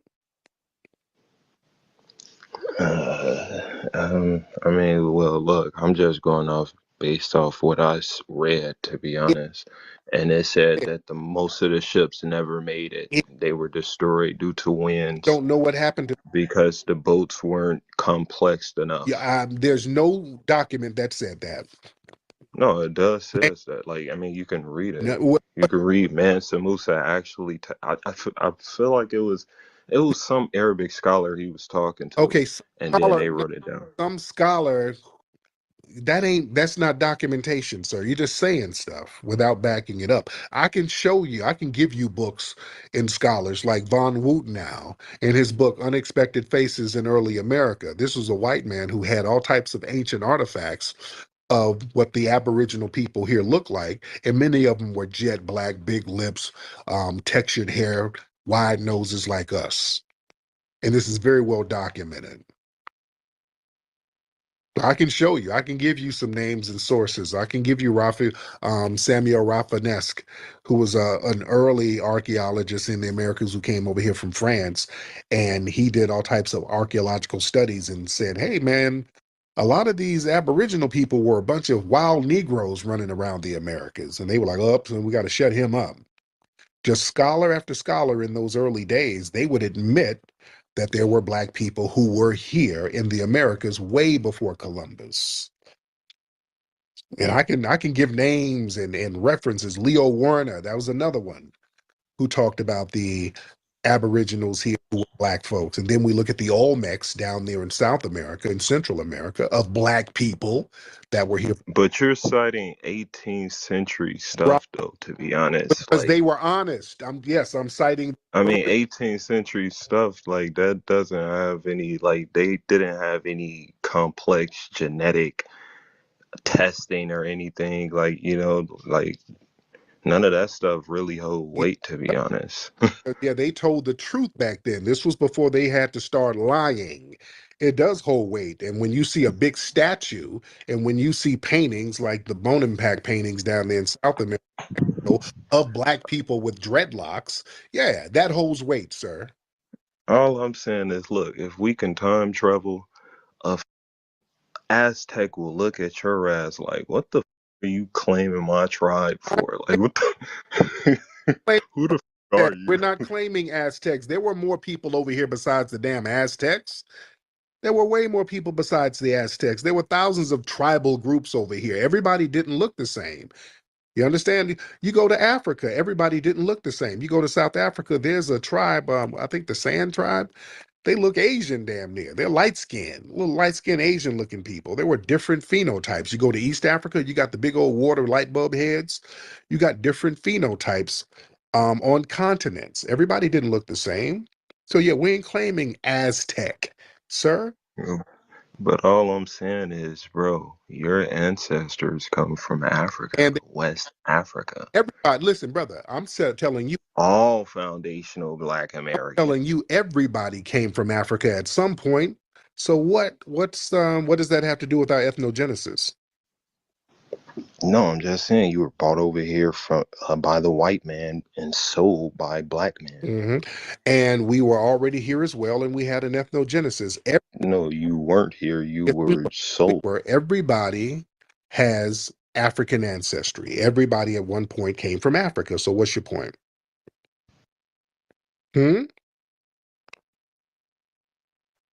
Everybody came from Africa at one point, sir. Okay, bro, you gotta stop muting me, bro. No, Like, it's no. And also, here's another thing. You said you guys because you othered us. So okay, no, I'm not a tether, bro. No. You othered us. Like you ain't us. You were like you. No, because I don't agree with this little dumb demigod. No. You said you got sold by the white man. So where's your lineage from, sir? Because you're letting your mask slip up a little bit. I'm one of the niggas. Yeah, why didn't you didn't say us? You were like, you got sold, and you said it in a very derogatory way. You said it almost like an insult, and you othered us. Y'all niggas got sold. You got sold by the white man. Yeah. Where's your lineage from for real? Black American. Really? Family from the South, all type of shit, bro. What part of the South? South Side Chicago. Black American. What part of the South is your family from? Mississippi. What part of Mississippi? Jackson, Mississippi. You're just saying shit. How am I just saying, bro? You just trolling. You just don't want to hear the truth. You just saying shit, bro. And this is why you just muting me and shit. Like, I'm just trying to be respectful. No, though. you're like, not. It just doesn't make any sense. Kind of let your mask slip. You're like, you niggas got sold by the white man. Sold y'all. Yeah, you othered us, and yeah, we don't really do that. Yeah, that's a strange little Freudian slip, right? Come on, Dar. Not even a Freudian slip. I'm just saying, like, niggas in general got sold. Right. By other niggas, and then we were sent to America. Right. Brought by white man. That was like, I'm not saying, like, you niggas, like, I'm a nigga. Mm-hmm. So what do you believe we invented or created anything? Do you believe that we created all the music genres and all that? For sure. For sure. I feel like Jamaicans too had an impact. On what? Music. Uh-oh. Yeah, but look, I can't. I'm not look as knowledgeable on music. No. What impact did Jamaicans have, sir? God, bro. Okay, look. You Look, you got reggae, you got Bob Marley. Come on now. What does that do with American? And I heard they actually brought they were the first people to bring the first DJ equipment over to New York, I believe. You're saying Jamaicans were the first to bring DJ equipment to New York? Yeah. I gotta research that a little bit more, but I read it somewhere. Really? And you? You can correct me or prove me wrong. Like, I don't know. Okay. Hold on, Doc. Let me get Brother McCall in here, brother. Just let's just hold it. Brother McCall, and then I'm gonna get Grinds. I gotta have some of the family talk, brother. Brother McCall. Brother McCall, hop on, sir.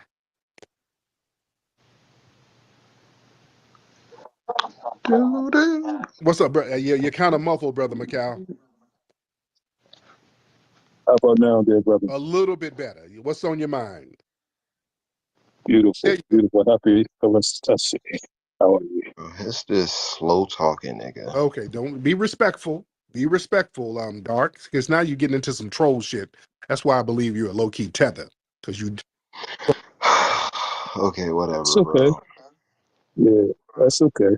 He wants to be I'm he wants living to in be the me. mud hut. Mr. Dark, how are you, sir? I'm good, bro. All right. How's your holiday going? I don't celebrate this shit. Okay. Question: how familiar are you with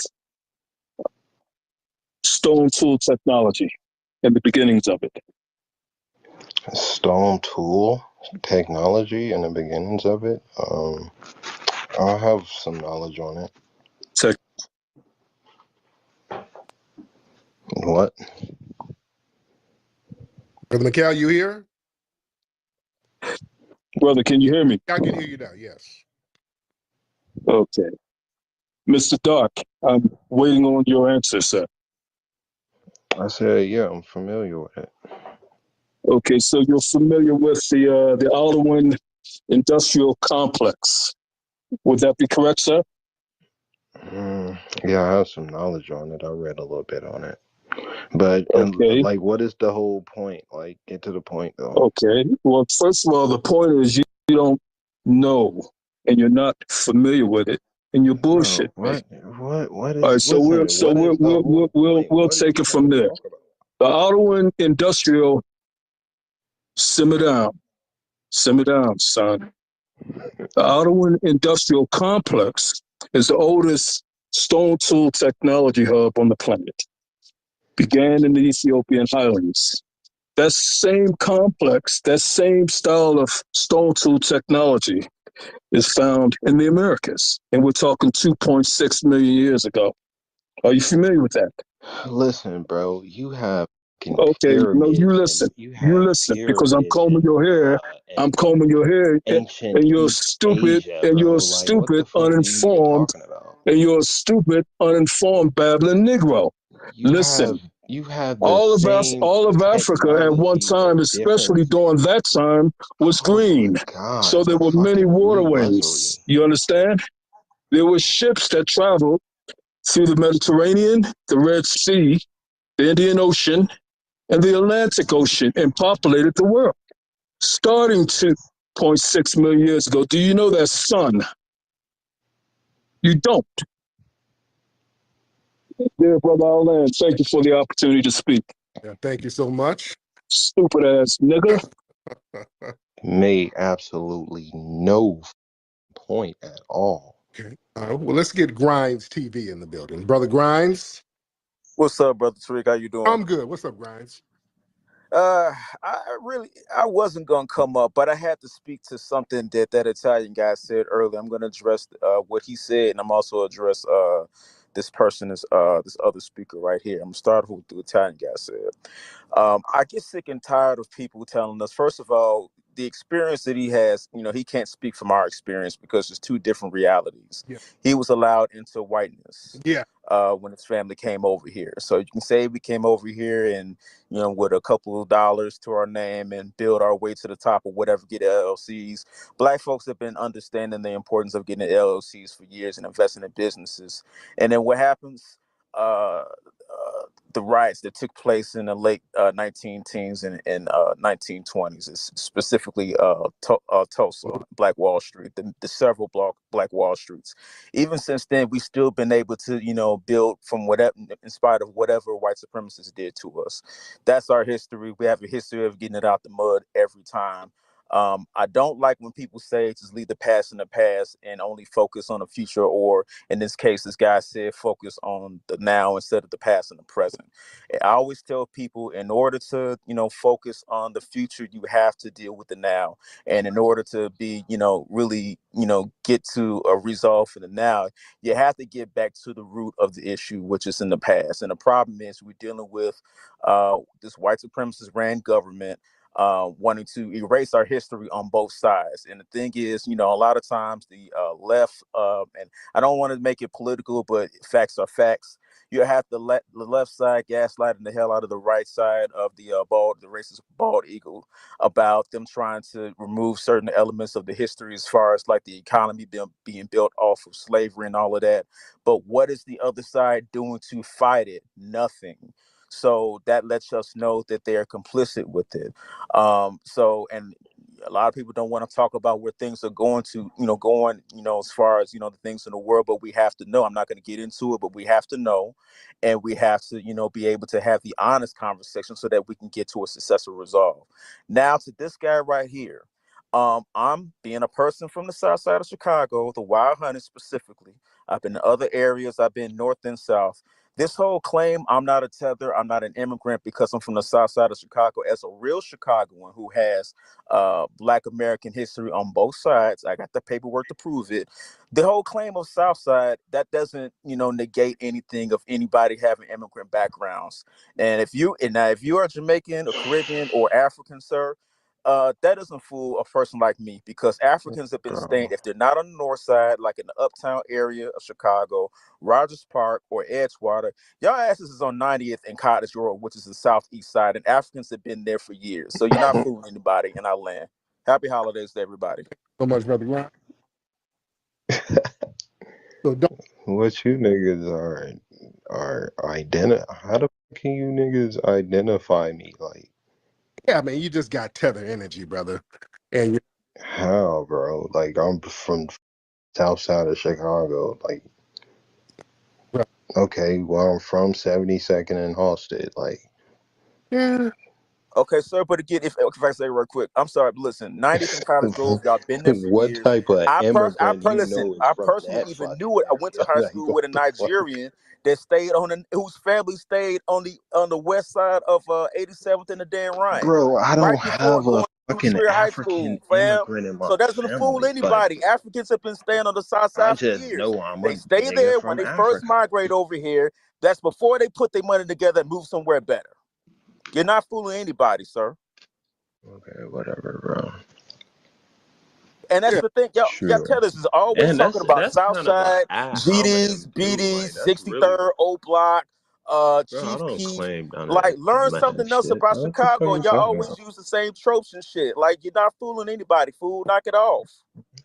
There it is. Thank you so much, Grant. Yeah, brother Dark. Yeah, brother. Yeah, there was a lot of clues that kind of But slipped that's up. kind of a ad hominem. You don't like. Not really. No, some of the things you said, man, is kind of, it's real tetherish and Look, tether. if you think I'm a tether, shit, well, go ahead. All right, then just say that. You know what I'm saying? Don't be sitting here letting shit slip, talking about y'all niggas got thrown in slavery, y'all niggas this and And I'll just say that. If you be proud of your foreign background, brother. If you come from an immigrant background, just y'all stop hiding that, because a lot of folks do that. They call up here and they come from immigrant backgrounds and they act like they're from our lineage, and niggas be having some secret contempt and vitriol that slips out. And even some of the things you start talking about, Jamaican music. I mean, come on, man. That's that right. No, we don't talk like that. Ain't no No, I just got a lot of Jamaican homies. That's it, bro. what And I now? had a lot of Jamaican bitches, so like, I You mean, had a lot of Jamaican chicks. yeah. Okay. Yeah, brother. Okay. I think you were in there making you some bammy and ackee and saltfish, brother. I think that's about to make you some rice and peas, dog. My nigga, my family be eating chili. All right, get out of here. Okay, I think that man is a tether. All right, y'all tethers ain't fooling nobody. When you start talking about, yeah, Jamaicans contributed to the music and they brought the first sound system. Get the hell. Get out of here, dude. Stop it. If you don't stop, I'm telling you, people are being very deceptive these days, man. They're being very, very deceptive. Because you notice what you don't see no more. Remember about a decade or so ago, all of these folks would have their flags up. Remember, these folks would have their foreign flags up majorly. You look on Twitter and they have them Caribbean and those Nigerian, Ghanaian, Ugandan. They would have them flags waving them proud. They don't do that now. You hardly ever see that. They take them flags down and they start trying to really cosplay as us now. We see a lot of that. We see a lot of people cosplaying. A lot of people be in these circles, be in these Twitter spaces. And then, because I've heard some of y'all have exposed some folks. You let them, they keep talking, and you let them keep talking. They say they're from the lineage, but then they keep talking, and then you see that these people are full out immigrants. Yeah? And there's nothing wrong with that. There's nothing wrong, but don't be faking the funk, though. Don't be around us faking the funk. That's what we're saying. All right, let's get ODB. Let's get ODB in the building. Then we're gonna get Aaliyah. Let's get Aaliyah in. Let's get ODB, then Aaliyah. Hey, what's happening, Tariq, man? What's good with you? My brother, how are you, sir? Man, I'm doing good, man. It seems like it's an uptick in these Caribbeans that are mad since Fat Joe came back out for I don't know, this might be his third time. But this time, everybody really got on his ass. We got to pull it, or people got to see the paperwork and things like that. He was white on the census for so long, and it just seemed like an uptick on these Caribbeans over here that got these anti-Black American vitriol, that they spitting out because they're trying to participate in ethnocism. You know what I mean, and erase our identity, our history here in America. Somebody even found a clip of Fat Joe saying that it was Black Americans' time to get out of the way of Boricans in the way of hip hop. So I was wondering how we were going to get out of the way of something we created. So yeah, it was just funny that these Caribbeans acting like that still. Yeah, man, people have been pulling up clips and they've been telling us about Joe, Fat Joe, and he's been saying little anti-Black stuff for years. People from the Bronx, I'm talking about Puerto Ricans have been saying this. Other Puerto Ricans have been telling on him, saying the little slick stuff he's been saying about Black folks for years. So right now, he's getting called out majorly. That whole little stunt where they wanted to get on Matt Hoffa's joint and crap on foundational Black Americans, they didn't expect it to backfire the way it did. They thought they would just kind of throw shade at us. And I guess what it was, this is what they thought, family. They see some of the tethers in their little echo chambers talking greasy about us and our lineage, and they thought that those tethers were more vast than what they really were. They thought, okay, damn, if we get out there, we got a lot of these online people who don't like foundational Black Americans, so yeah, we can just shit on them publicly and get a bunch of support. No, it backfired. No, these tethers, it's a small group of them online. Yeah, they're definitely never outside. But yeah, there's like a little small group of these tethers with multiple accounts who talk crap on Twitter Spaces and all that. But yeah, they didn't expect the big major backlash. There was a massive backlash against Joe. going out saying what he said. People felt a certain way about it because we are identifying and recognizing our lineage. There's millions of us recognizing our lineage. Don't get it twisted. This thing is real, and many people are delineating, and he's in the middle of a major delineation movement, and that's why that thing backfired on him. We don't know the beginnings of rap because as long as our music has been recording, people have been rapping. The disco DJs separated themselves from us. We were the next generation coming up with this thing, and they was like, what's this little hippity hop thing? The first time I heard somebody spit a 16 over a break beat was probably Melly Mel. The Melly Mel sound that you hear today, I got that sound from Hollywood. I was doing this same form of entertainment long before it had names. A lot of the gangs were fading out by the time hip-hop came in. A lot of those gangs turned into crews. As far as influencing hip-hop. But it just is what it is. There's a lot of sensitive people out here, and they're looking for things to be upset about.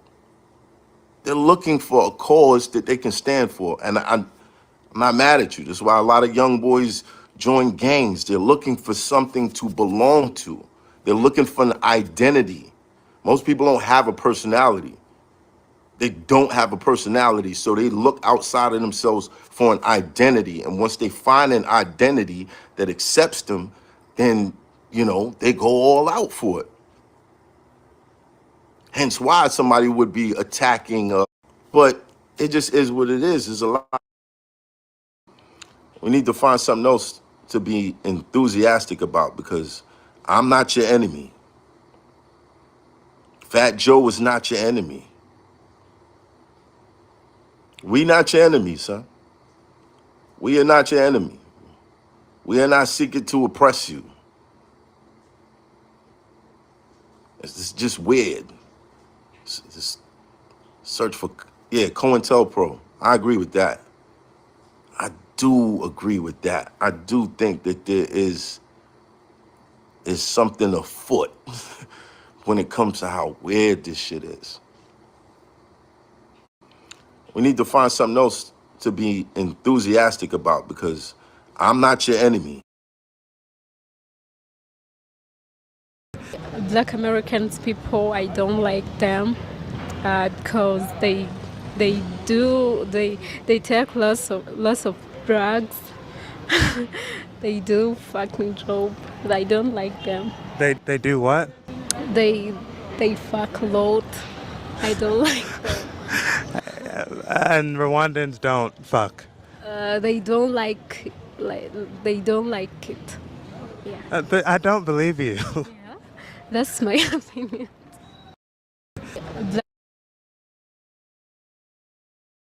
Really, that's what I think. But have you met any Black Americans in real life? No, like in the movies. I didn't meet them. One of them. Okay, but how do you know that the movie is telling you the truth? Like the movies, likely they play the real life stories. They play real life stories. Let's ask about the differences between Rwandan culture and African American culture. Really, that's what I.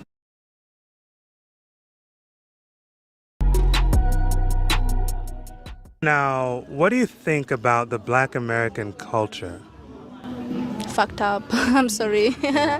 Is it like okay, the fucked up humanity group that's Black Americans, yeah. And I actually feel bad for saying that. It's true. I know it's true. Now, why do you believe that? Because they mostly don't belong where they are. They're Americans. We all know they're Americans. They know they're Americans, but they don't belong there because they are minor. One for that. They are minor, and the racism and everything. They don't belong there actually. So they belong here, and they are not here. So they are fucked up.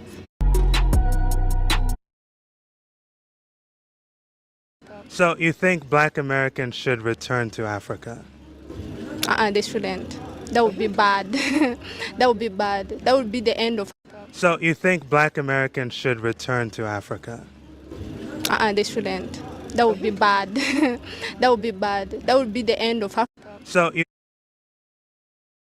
Entire country is based off of people that fleed. Like, that is what people do. They flee. If it ain't working out there and the oppression is way too bad, they flee for better opportunities. Some people want to sit there and fight all day, but other people actually want to raise their children and they don't want to spend their life fighting. Do you get that? Do you understand that? No, you don't? Okay, no problem. Ma'am, we don't relate to it. You 100% right. We don't relate. Entire country is based off of.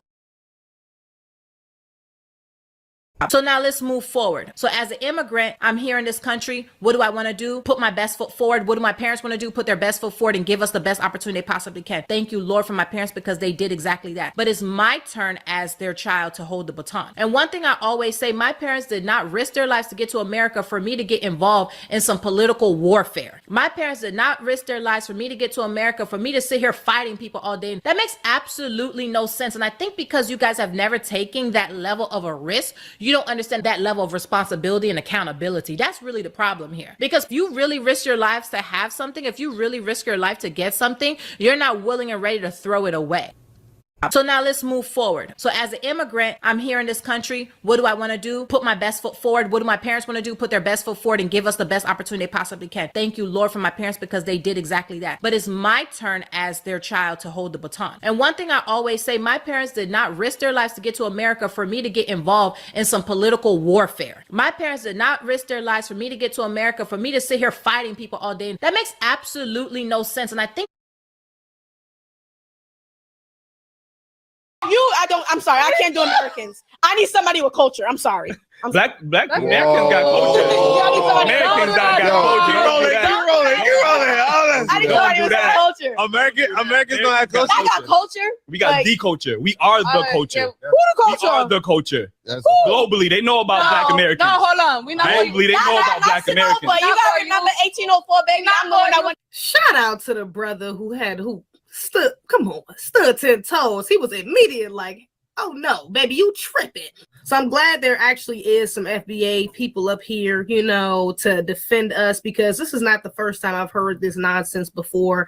These tethers, these non-FBAs, okay, and even non-Black people, to be honest, try to spew this BS that we don't have a culture. It's crazy because a lot of them indulge in our culture. Our culture, like he said, just like the brother said, we are known globally. I'm sorry, I can't do Americans. I need somebody with culture. I'm sorry. Black Americans got culture. Americans got culture. You rolling. I need somebody with culture. Americans don't have culture. I got culture. We got the culture. We are the culture. Who the culture? We are the culture. Globally, they know about Black Americans. The way how African Americans prioritize blackness isn't necessarily the same way in which an immigrant would prioritize their blackness. So, you know how African Americans will say, oh, Black writer, Black creator, Black artist, Black lawyer, Black doctor, Black woman in STEM. No, when we come to this country, it's immigrant or nationality. Maybe our careers next, and then whatever else comes after that. So immigrant, Jamaican, marketer, whatever else comes after that. The issue that you're having is Jamaican, and whatever else comes after that. STEM, no. When we come to this country, it's immigrant or nationality. Maybe our careers next, and then whatever else comes after that. No, when we come to this country, it's immigrant or nationality. Maybe our careers. No, when we come to this country, it's immigrant or nationality. Woman in STEM, no. The way how African Americans prioritize blackness isn't necessarily the same way in which an immigrant would prioritize their blackness. So, you know how African Americans will say, oh, Black writer, Black creator, Black artist, Black lawyer, Black doctor, Black woman in STEM. No, when we come to this country, it's immigrant or nationality. Maybe our careers next, and then whatever else comes after that. So immigrant, Jamaican, marketer, whatever else comes after that. The issue that you're having is we don't see ourselves as one of you. And the reason that we don't see ourselves as one of you is the issue that you're having is we don't see ourselves as one of you. So immigrant, Jamaican, marketer, whatever else comes after that. The issue that you're having is we don't see ourselves as one of you. So immigrant, Jamaican, marketer, whatever else comes after that. The issue that you're having is we don't see ourselves as one of you. And the reason that we don't see ourselves as one of you is not because of blackness. We just see ourselves as an outsider. We have to work twice as hard to get where you are. We are so focused on our own business. Some of us that come to this country don't even have a legal right to be here. You get me? So while you are fighting your fight, which is that of blackness, we are fighting our fight as immigrants first. The way how African Americans prioritize blackness isn't necessarily the same way in which an immigrant would prioritize their blackness. So you know how African Americans will say, oh, black writer, black creator, black artist, black lawyer, black doctor, black woman in STEM. No, when we come to this country, it's immigrant or nationality. Maybe our career is next, and then whatever else comes after that. So immigrant, Jamaican, marketer, whatever else comes after that. The issue that you're having is we don't see ourselves as one of you. And the reason that we don't see ourselves as one of you is not because of blackness. We just see ourselves as an outsider. We have to work twice as hard to get where you are. We are so focused on our own business. Some of us that come to this country don't even have a legal right to be here. You get me? So while you are fighting your fight, which is that of blackness, we are fighting our fight as immigrants first. The way how African Americans prioritize blackness isn't necessarily the same way in which an immigrant would prioritize. One point, back in Jamaica, it wasn't very hard for me to get a corporate job. I have the experience, I'm qualified, I'm all rounded, right? When I started applying to marketing jobs here, I was so timid, and I wasn't timid because I was black. I was timid because all my experience is saying Kingston, Jamaica. My education is saying Kingston, Jamaica. My volunteer experience is Kingston, Jamaica. My entrepreneurial projects is Kingston, Jamaica. When those people get my resume, the first thing that they're gonna see is an immigrant. They're not thinking that this is a black person. We're fighting for our place at the table as immigrants. Y'all, do y'all hear the delusion? I have to stop it. You hear the delusion, yes. When them folks see you, they're thinking immigrant, not black, okay? To provide for ourselves and our families. I started a business recently, and I'm trying to break into some spaces. And I realized that when I'm on the phone, as intelligent as I sound, on point. Back in Jamaica, it wasn't very hard for me to get a corporate job. I have the experience, I'm qualified, I'm all rounded, right? When I started applying to marketing jobs here, I was so timid, and I wasn't timid because I was black. I was timid because all my experience is saying Kingston, Jamaica. My education is saying Kingston, Jamaica. My volunteer experience is... Racism is not a thing that I've ever experienced. I've experienced classism.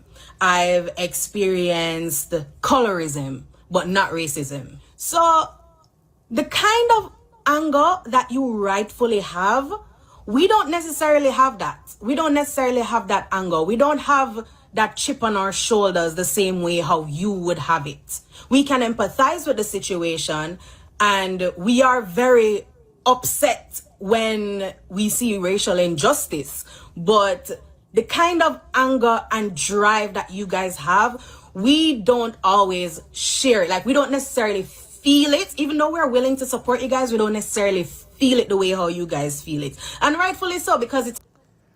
Okay, Emmanuel Acho, the female version. You don't have trauma. Okay. Not in our culture. We don't want to go into the square and march, because at the end of the day, if the police scrape us up off the road while we're out there marching with you guys, the first thing they're gonna do is call ICE. And that's just the truth. And I get why you would feel the way you feel, because you're expecting like all black people to band together and try to help to break the glass ceiling, but it's just not our number one priority. We're just trying to survive. At the end of the day, we're trying to survive, and we're not trying to get deported. I also find it very offensive when you guys are trying to say, oh, we're trying to be the white man's pet. Like, what do you mean by that? Because African Americans have to code switch if they want to be able to enter into certain spaces. You guys said that, not me. Why do you think it would? Okay, that part right there, I say this woman and some of her, people don't know what code switching is. Clearly, We don't want to go into the square and march because at the end of the day, if the police scrape us up off the road while we're out there marching with you guys, the first thing they're gonna do is call ICE. And that's just the truth. And I get why you would feel the way you feel, because my bottom line is everything that we do is not necessarily from a place of race. It's from a place of being an outsider and trying to find our own path on this new journey that we're taking. Those are my 2 cents. My bottom line is everything that we do is not necessarily from a place of race. It's from a place of being an outsider and trying to find our own path on this new journey that we're taking. Those are my 2 cents. My bottom line is African people stay here, I have Jamaican people stay here, I have white people stay here, I have Spanish people stay here, and I have Black Americans stay here. I'm not saying not all Black Americans are bad, but the ones that came to my place have been nothing but problem. Only 2 good ones came here, all of them. Fight late at night, not with me, with each other. They're disrespectful, they're entitled, they're unappreciative. And it is that way because America has spoiled them and give them so much free shit. Where they think they could come to Jamaica and get the same free shit out here and be nasty about it. I'm not saying all of you are like that. But because of that, I'm not risking my health and my happiness for people. No short-term stay. No short-term stay. It's not going to happen here. I'd rather eat salt and banana and let goats and cows live into my houses than have people come here and stress me. And I will not hate my business because of customers. A lot of business people are miserable because of some kind of customer. Not this place. I don't want my place is drama-free. Cute. While the African people stay here, I have Jamaican. I'm not going to speak for my whole country, love Jamaica, but I think quite a few Jamaicans think that you guys play the victim a lot. Like an outsider looking in, it's like, gosh, them complain about everything. Look how much opportunity them have. Look how them can work. Look how them can buy $1 burger. And them over there complain.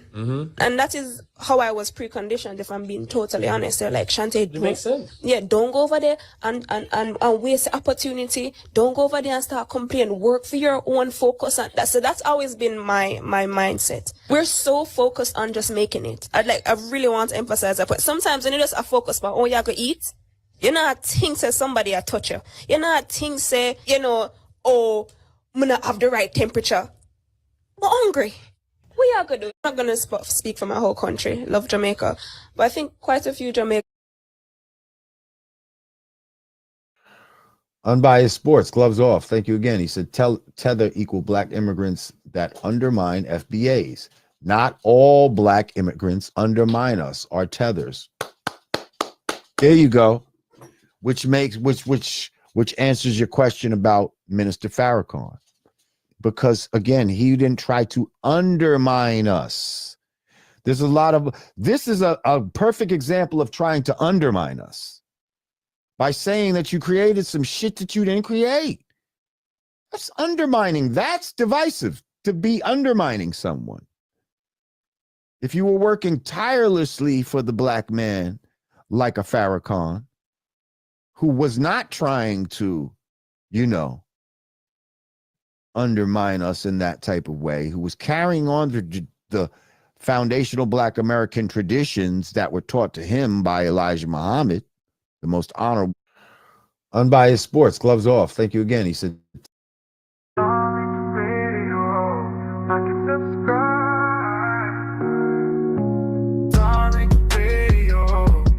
subscribe. Darling Radio, like and subscribe. Solana, let's get you. Then I get Solana. What's up, man?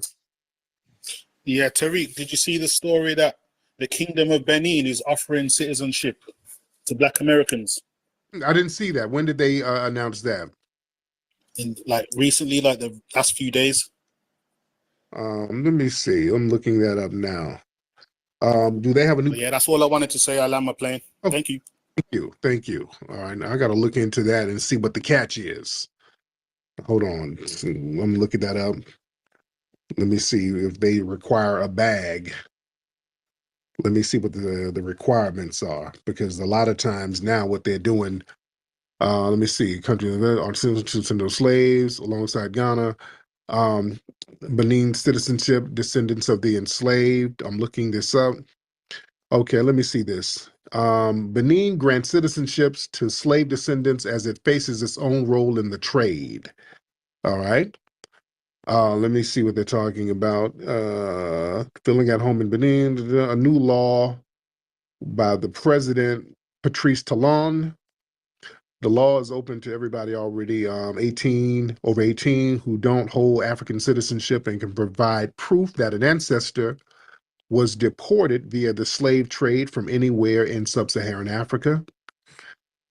Okay, how do you prove?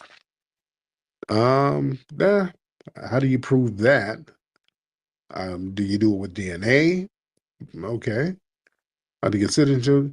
You're required to stay at least once in Benin. Let me see. It will receive provisional certificate of nationality, valid for 3 years. Benin is the first country. Okay. I got to look and see what this is. And it's, let me see, and Benin ain't really popping like that. Yeah, Benin, they open up for them gold mines and, holler, let's see what they're talking about. Interesting. And I got to read more into that. Cultivating, hop on Cultivating. Hello. Hello, Cultivating. How are you?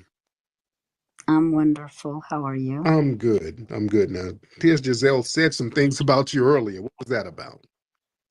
I wish I know. Like, anyways, pardon me. I think I have a cold. I have no idea what his problem is with me, sir.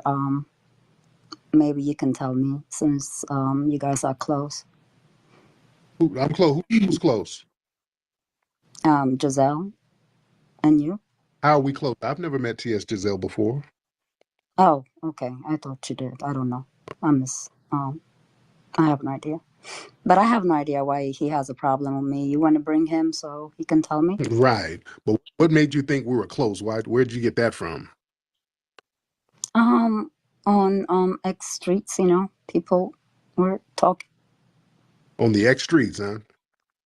Yes, sir. I'm as close to T.S. Giselle as you are, because I guess you're in the rooms with T.S. Giselle. So yeah, I've never met T.S. Giselle in person. Yeah, every time I'm in the space, he screams and You shouts. in the name of Jesus, you demon witch, bitch. She's You casting see a what I'm spell saying? on these niggas, ho. Let me tell you something, bitch. Keep my name out of your mouth, you smut, loose Here pussy, we go. musty, camel You see? piss, East African Look where bitch. my Keep energy my got name out your taken. mouth, ho, and keep Black American women name out your mouth. Black American women are the most beautiful women in the world, and Black American women most certainly are not animals.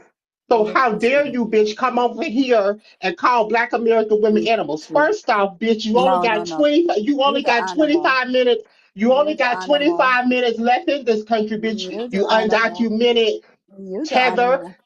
On You the animal. January 21st, you better start packing your You the bags and animal. making your way back to Addis Ababa, bitch. You undocumented, musty tether. Then Tariq, she a bad witch. The bitch married to a white man. Oh. So you're a musty tether married to a white man. This bitch was on Clubhouse hosting mock slave auctions, making fun of our ancestors. And you got FBA men like Ribs that have been platforming this witch. I told you she got a spell Now, on these niggas. Okay? cultivating. Did Let you? me know when I'm allowed And to talk. 20 and Tariq, she's friends with that sassy moist 27K out of Atlanta. Yeah. Uh-oh. Exactly. We need some straightness today in the FBA family. Okay. Okay. Now, cultivating. Did you do a mock slave auction? No, sir. Okay. Can I ask you a question, Yes. Tariq? Yes, ma'am. Thank you. Why is this man so bothered by my energy? I don't know. I mean, I just had him on here. You could have asked. How come you didn't ask when he was there? He's so loud. I can't speak over him, sir. Okay. Okay. Yeah. So you've been saying disparaging things about foundational Black Americans? Never. Oh, okay. Okay. Interesting. But you're in a room with people like 27K. If you're clicked in with that person, then this is a person who's an undercover tat who really Isn't he an FBA too, sir? no, he's an undercover tether. Oh shit. Yeah, he's a little sassy undercover tether with bitch hands. He got hands like a bitch, and he these I don't have anything to do with that. But I just want to. Matter of fact, I just want to say thank you for allowing me to speak, and I hope you are satisfied with my answer. And no, I'm not trying to put spell on you or any FBA man. They're just drawn to me naturally, so that's just what it is. But anyway, so thank you for your time, sir. You have a good night. Thank you, dear. Okay, all right. She said what she said. Is a bitch ass 27K is up here now. Okay, the little soft boy. Okay, 27K, hop in. And please don't try to sound tough with your bitch ass hands, nigga. What's up, nigga? Why you talking shit? Because you a boy. You the one running around with a tranny. And you run around with a got that nigga dying for you, boy. That nigga. You the one that nigga bleed FBA, boy. You're the one triggered by a tranny and arguing with a tranny all damn day. That's you with your soft bitch ass hands. You still got them talking about some bitch hands. Everybody disagree. Yeah, you got them soft Palmolive bitch hands, nigga. You got hands like a whole bitch, nigga. Everybody you agree with disagree with is not a tether. Okay, you aren't you Puerto Rican or some shit? You're a tether. You nigga, no, I'm not Puerto Rican. Stop listening to these folks. That's how you even from the lineage, you bitch ass nigga. That's how you get buddy. Who gonna me up? Not you. You ain't gonna. I'm not making threats. What you talking about? What's going on? Yeah, so you stop trying to. You good? Just stop talking shit. You good? Or what? You not gonna do shit, bitch ass. You good? You good? You not gonna do shit, you little soft bitch nigga. You ain't gonna. But them little sassy hands, you ain't gonna do nothing but. Not my hands. But go tickle some niggas. You got tickle hands, nigga. All you gonna do is go. Daddy. You gonna go tickle people, you little boy. Get out of here, nigga. Don't try to sound tough. You got bitch hands and a bayang. You're not gonna do nothing. And you little as hell. This nigga's demure. You little old demure nigga. You ain't gonna bust a grape. Hoe ass nigga. With them soft ass. Yeah, he's 5'6". This nigga look like a member of B2K. Little old thin nigga. With them soft, supple hands. Nigga, your hands is supple. The f you gonna do? But get the shit slapped out of you and them bayangs and then go run and press charges and be up in court with some flip-flops on. Pointing at niggas in court. Who hit you? Him. You and them soft fingers gonna be pointing. Over there. Him. This nigga gonna be doing interviews like Megan Thee Stallion. I got abused. My foot, my hand got hit. I got hit in my foot and my hands. You bitch ass nigga. I hate bitch ass niggas who try to sound tough. Oh ass. All right, Carmen, hop on in here, beloved. Hey, so I just got in here not too long ago, and to speak on the Chloe and Burna Boy thing, it just reminded me of my parents because like my mom is like, Black American like Chloe and my dad is Nigerian like Burna Boy. And like she's told me before that that she wanted like basically like she pretty much seeked my dad out because she thinks that they have like more culture and stuff. And it was kind of just sad to me. So like maybe I don't know if it's like a stunt or anything, but it could just be like something like that, like trying to you know, seek out more culture in like other foreign dudes, because like I just kind of saw some similarities. Just saying. Now, what culture did your mom get from your dad? What culture did she receive? To be honest, though, nothing much. To be honest. Nothing. They get off that. Well, the only culture is here. We got the goddamn culture. We take our culture for granted. Thank you, beloved. Yeah, nothing. Because when you start talking about all these cultures these folks got, and then when you start saying, hey, put that shit on the board, nothing. All right? Nothing.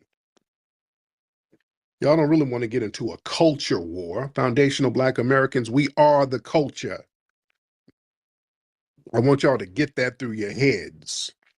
We are the culture here. We cultivated everything great about American culture comes from foundational Black Americans, or we had our foot or our hand in it. Don't ever get lost on that, ladies and gentlemen. We are the culture here, ladies and gentlemen. I just put up a clip from Hidden Colors 3 on my YouTube channel.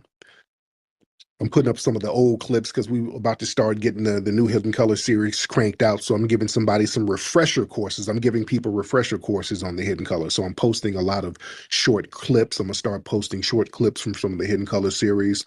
And I posted up like a 3-minute clip about George Washington Carver, and that just blew everybody's mind for those who had not seen Hidden Colors and for those who just forgot.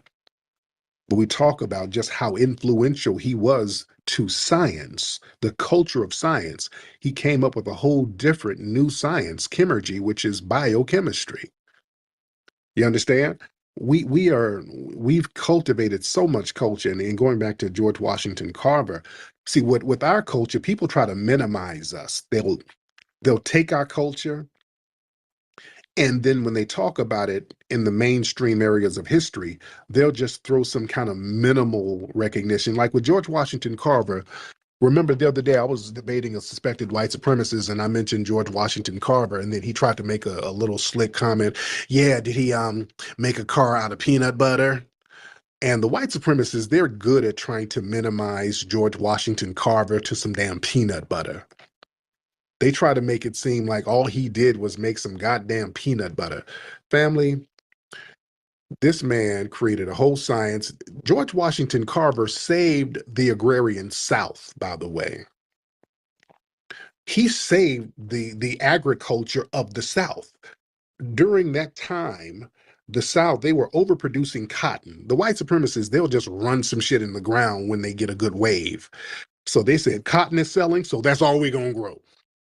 We just gonna grow the shit out of cotton. The thing is, when it's called monoculture, when you grow one crop just over and over and over and over and over again, that messes up the soil. That kind of messes up the soil sometimes, because what happens is parasitic entities and other animals, they see a pattern.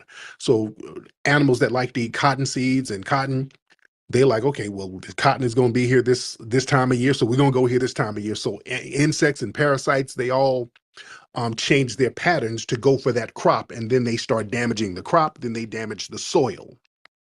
And that's what was happening in the South. The soil was getting toe up because they were just overproducing cotton. Our good brother George Washington Carver said, we're going to have to do crop rotation. Y'all can't do that. Y'all just can't keep doing this one goddamn crop. We're going to have to put some other things up in here. We're going to have to put some sweet potatoes in here. Sweet potatoes can grow in this little janky soil y'all got, and it can just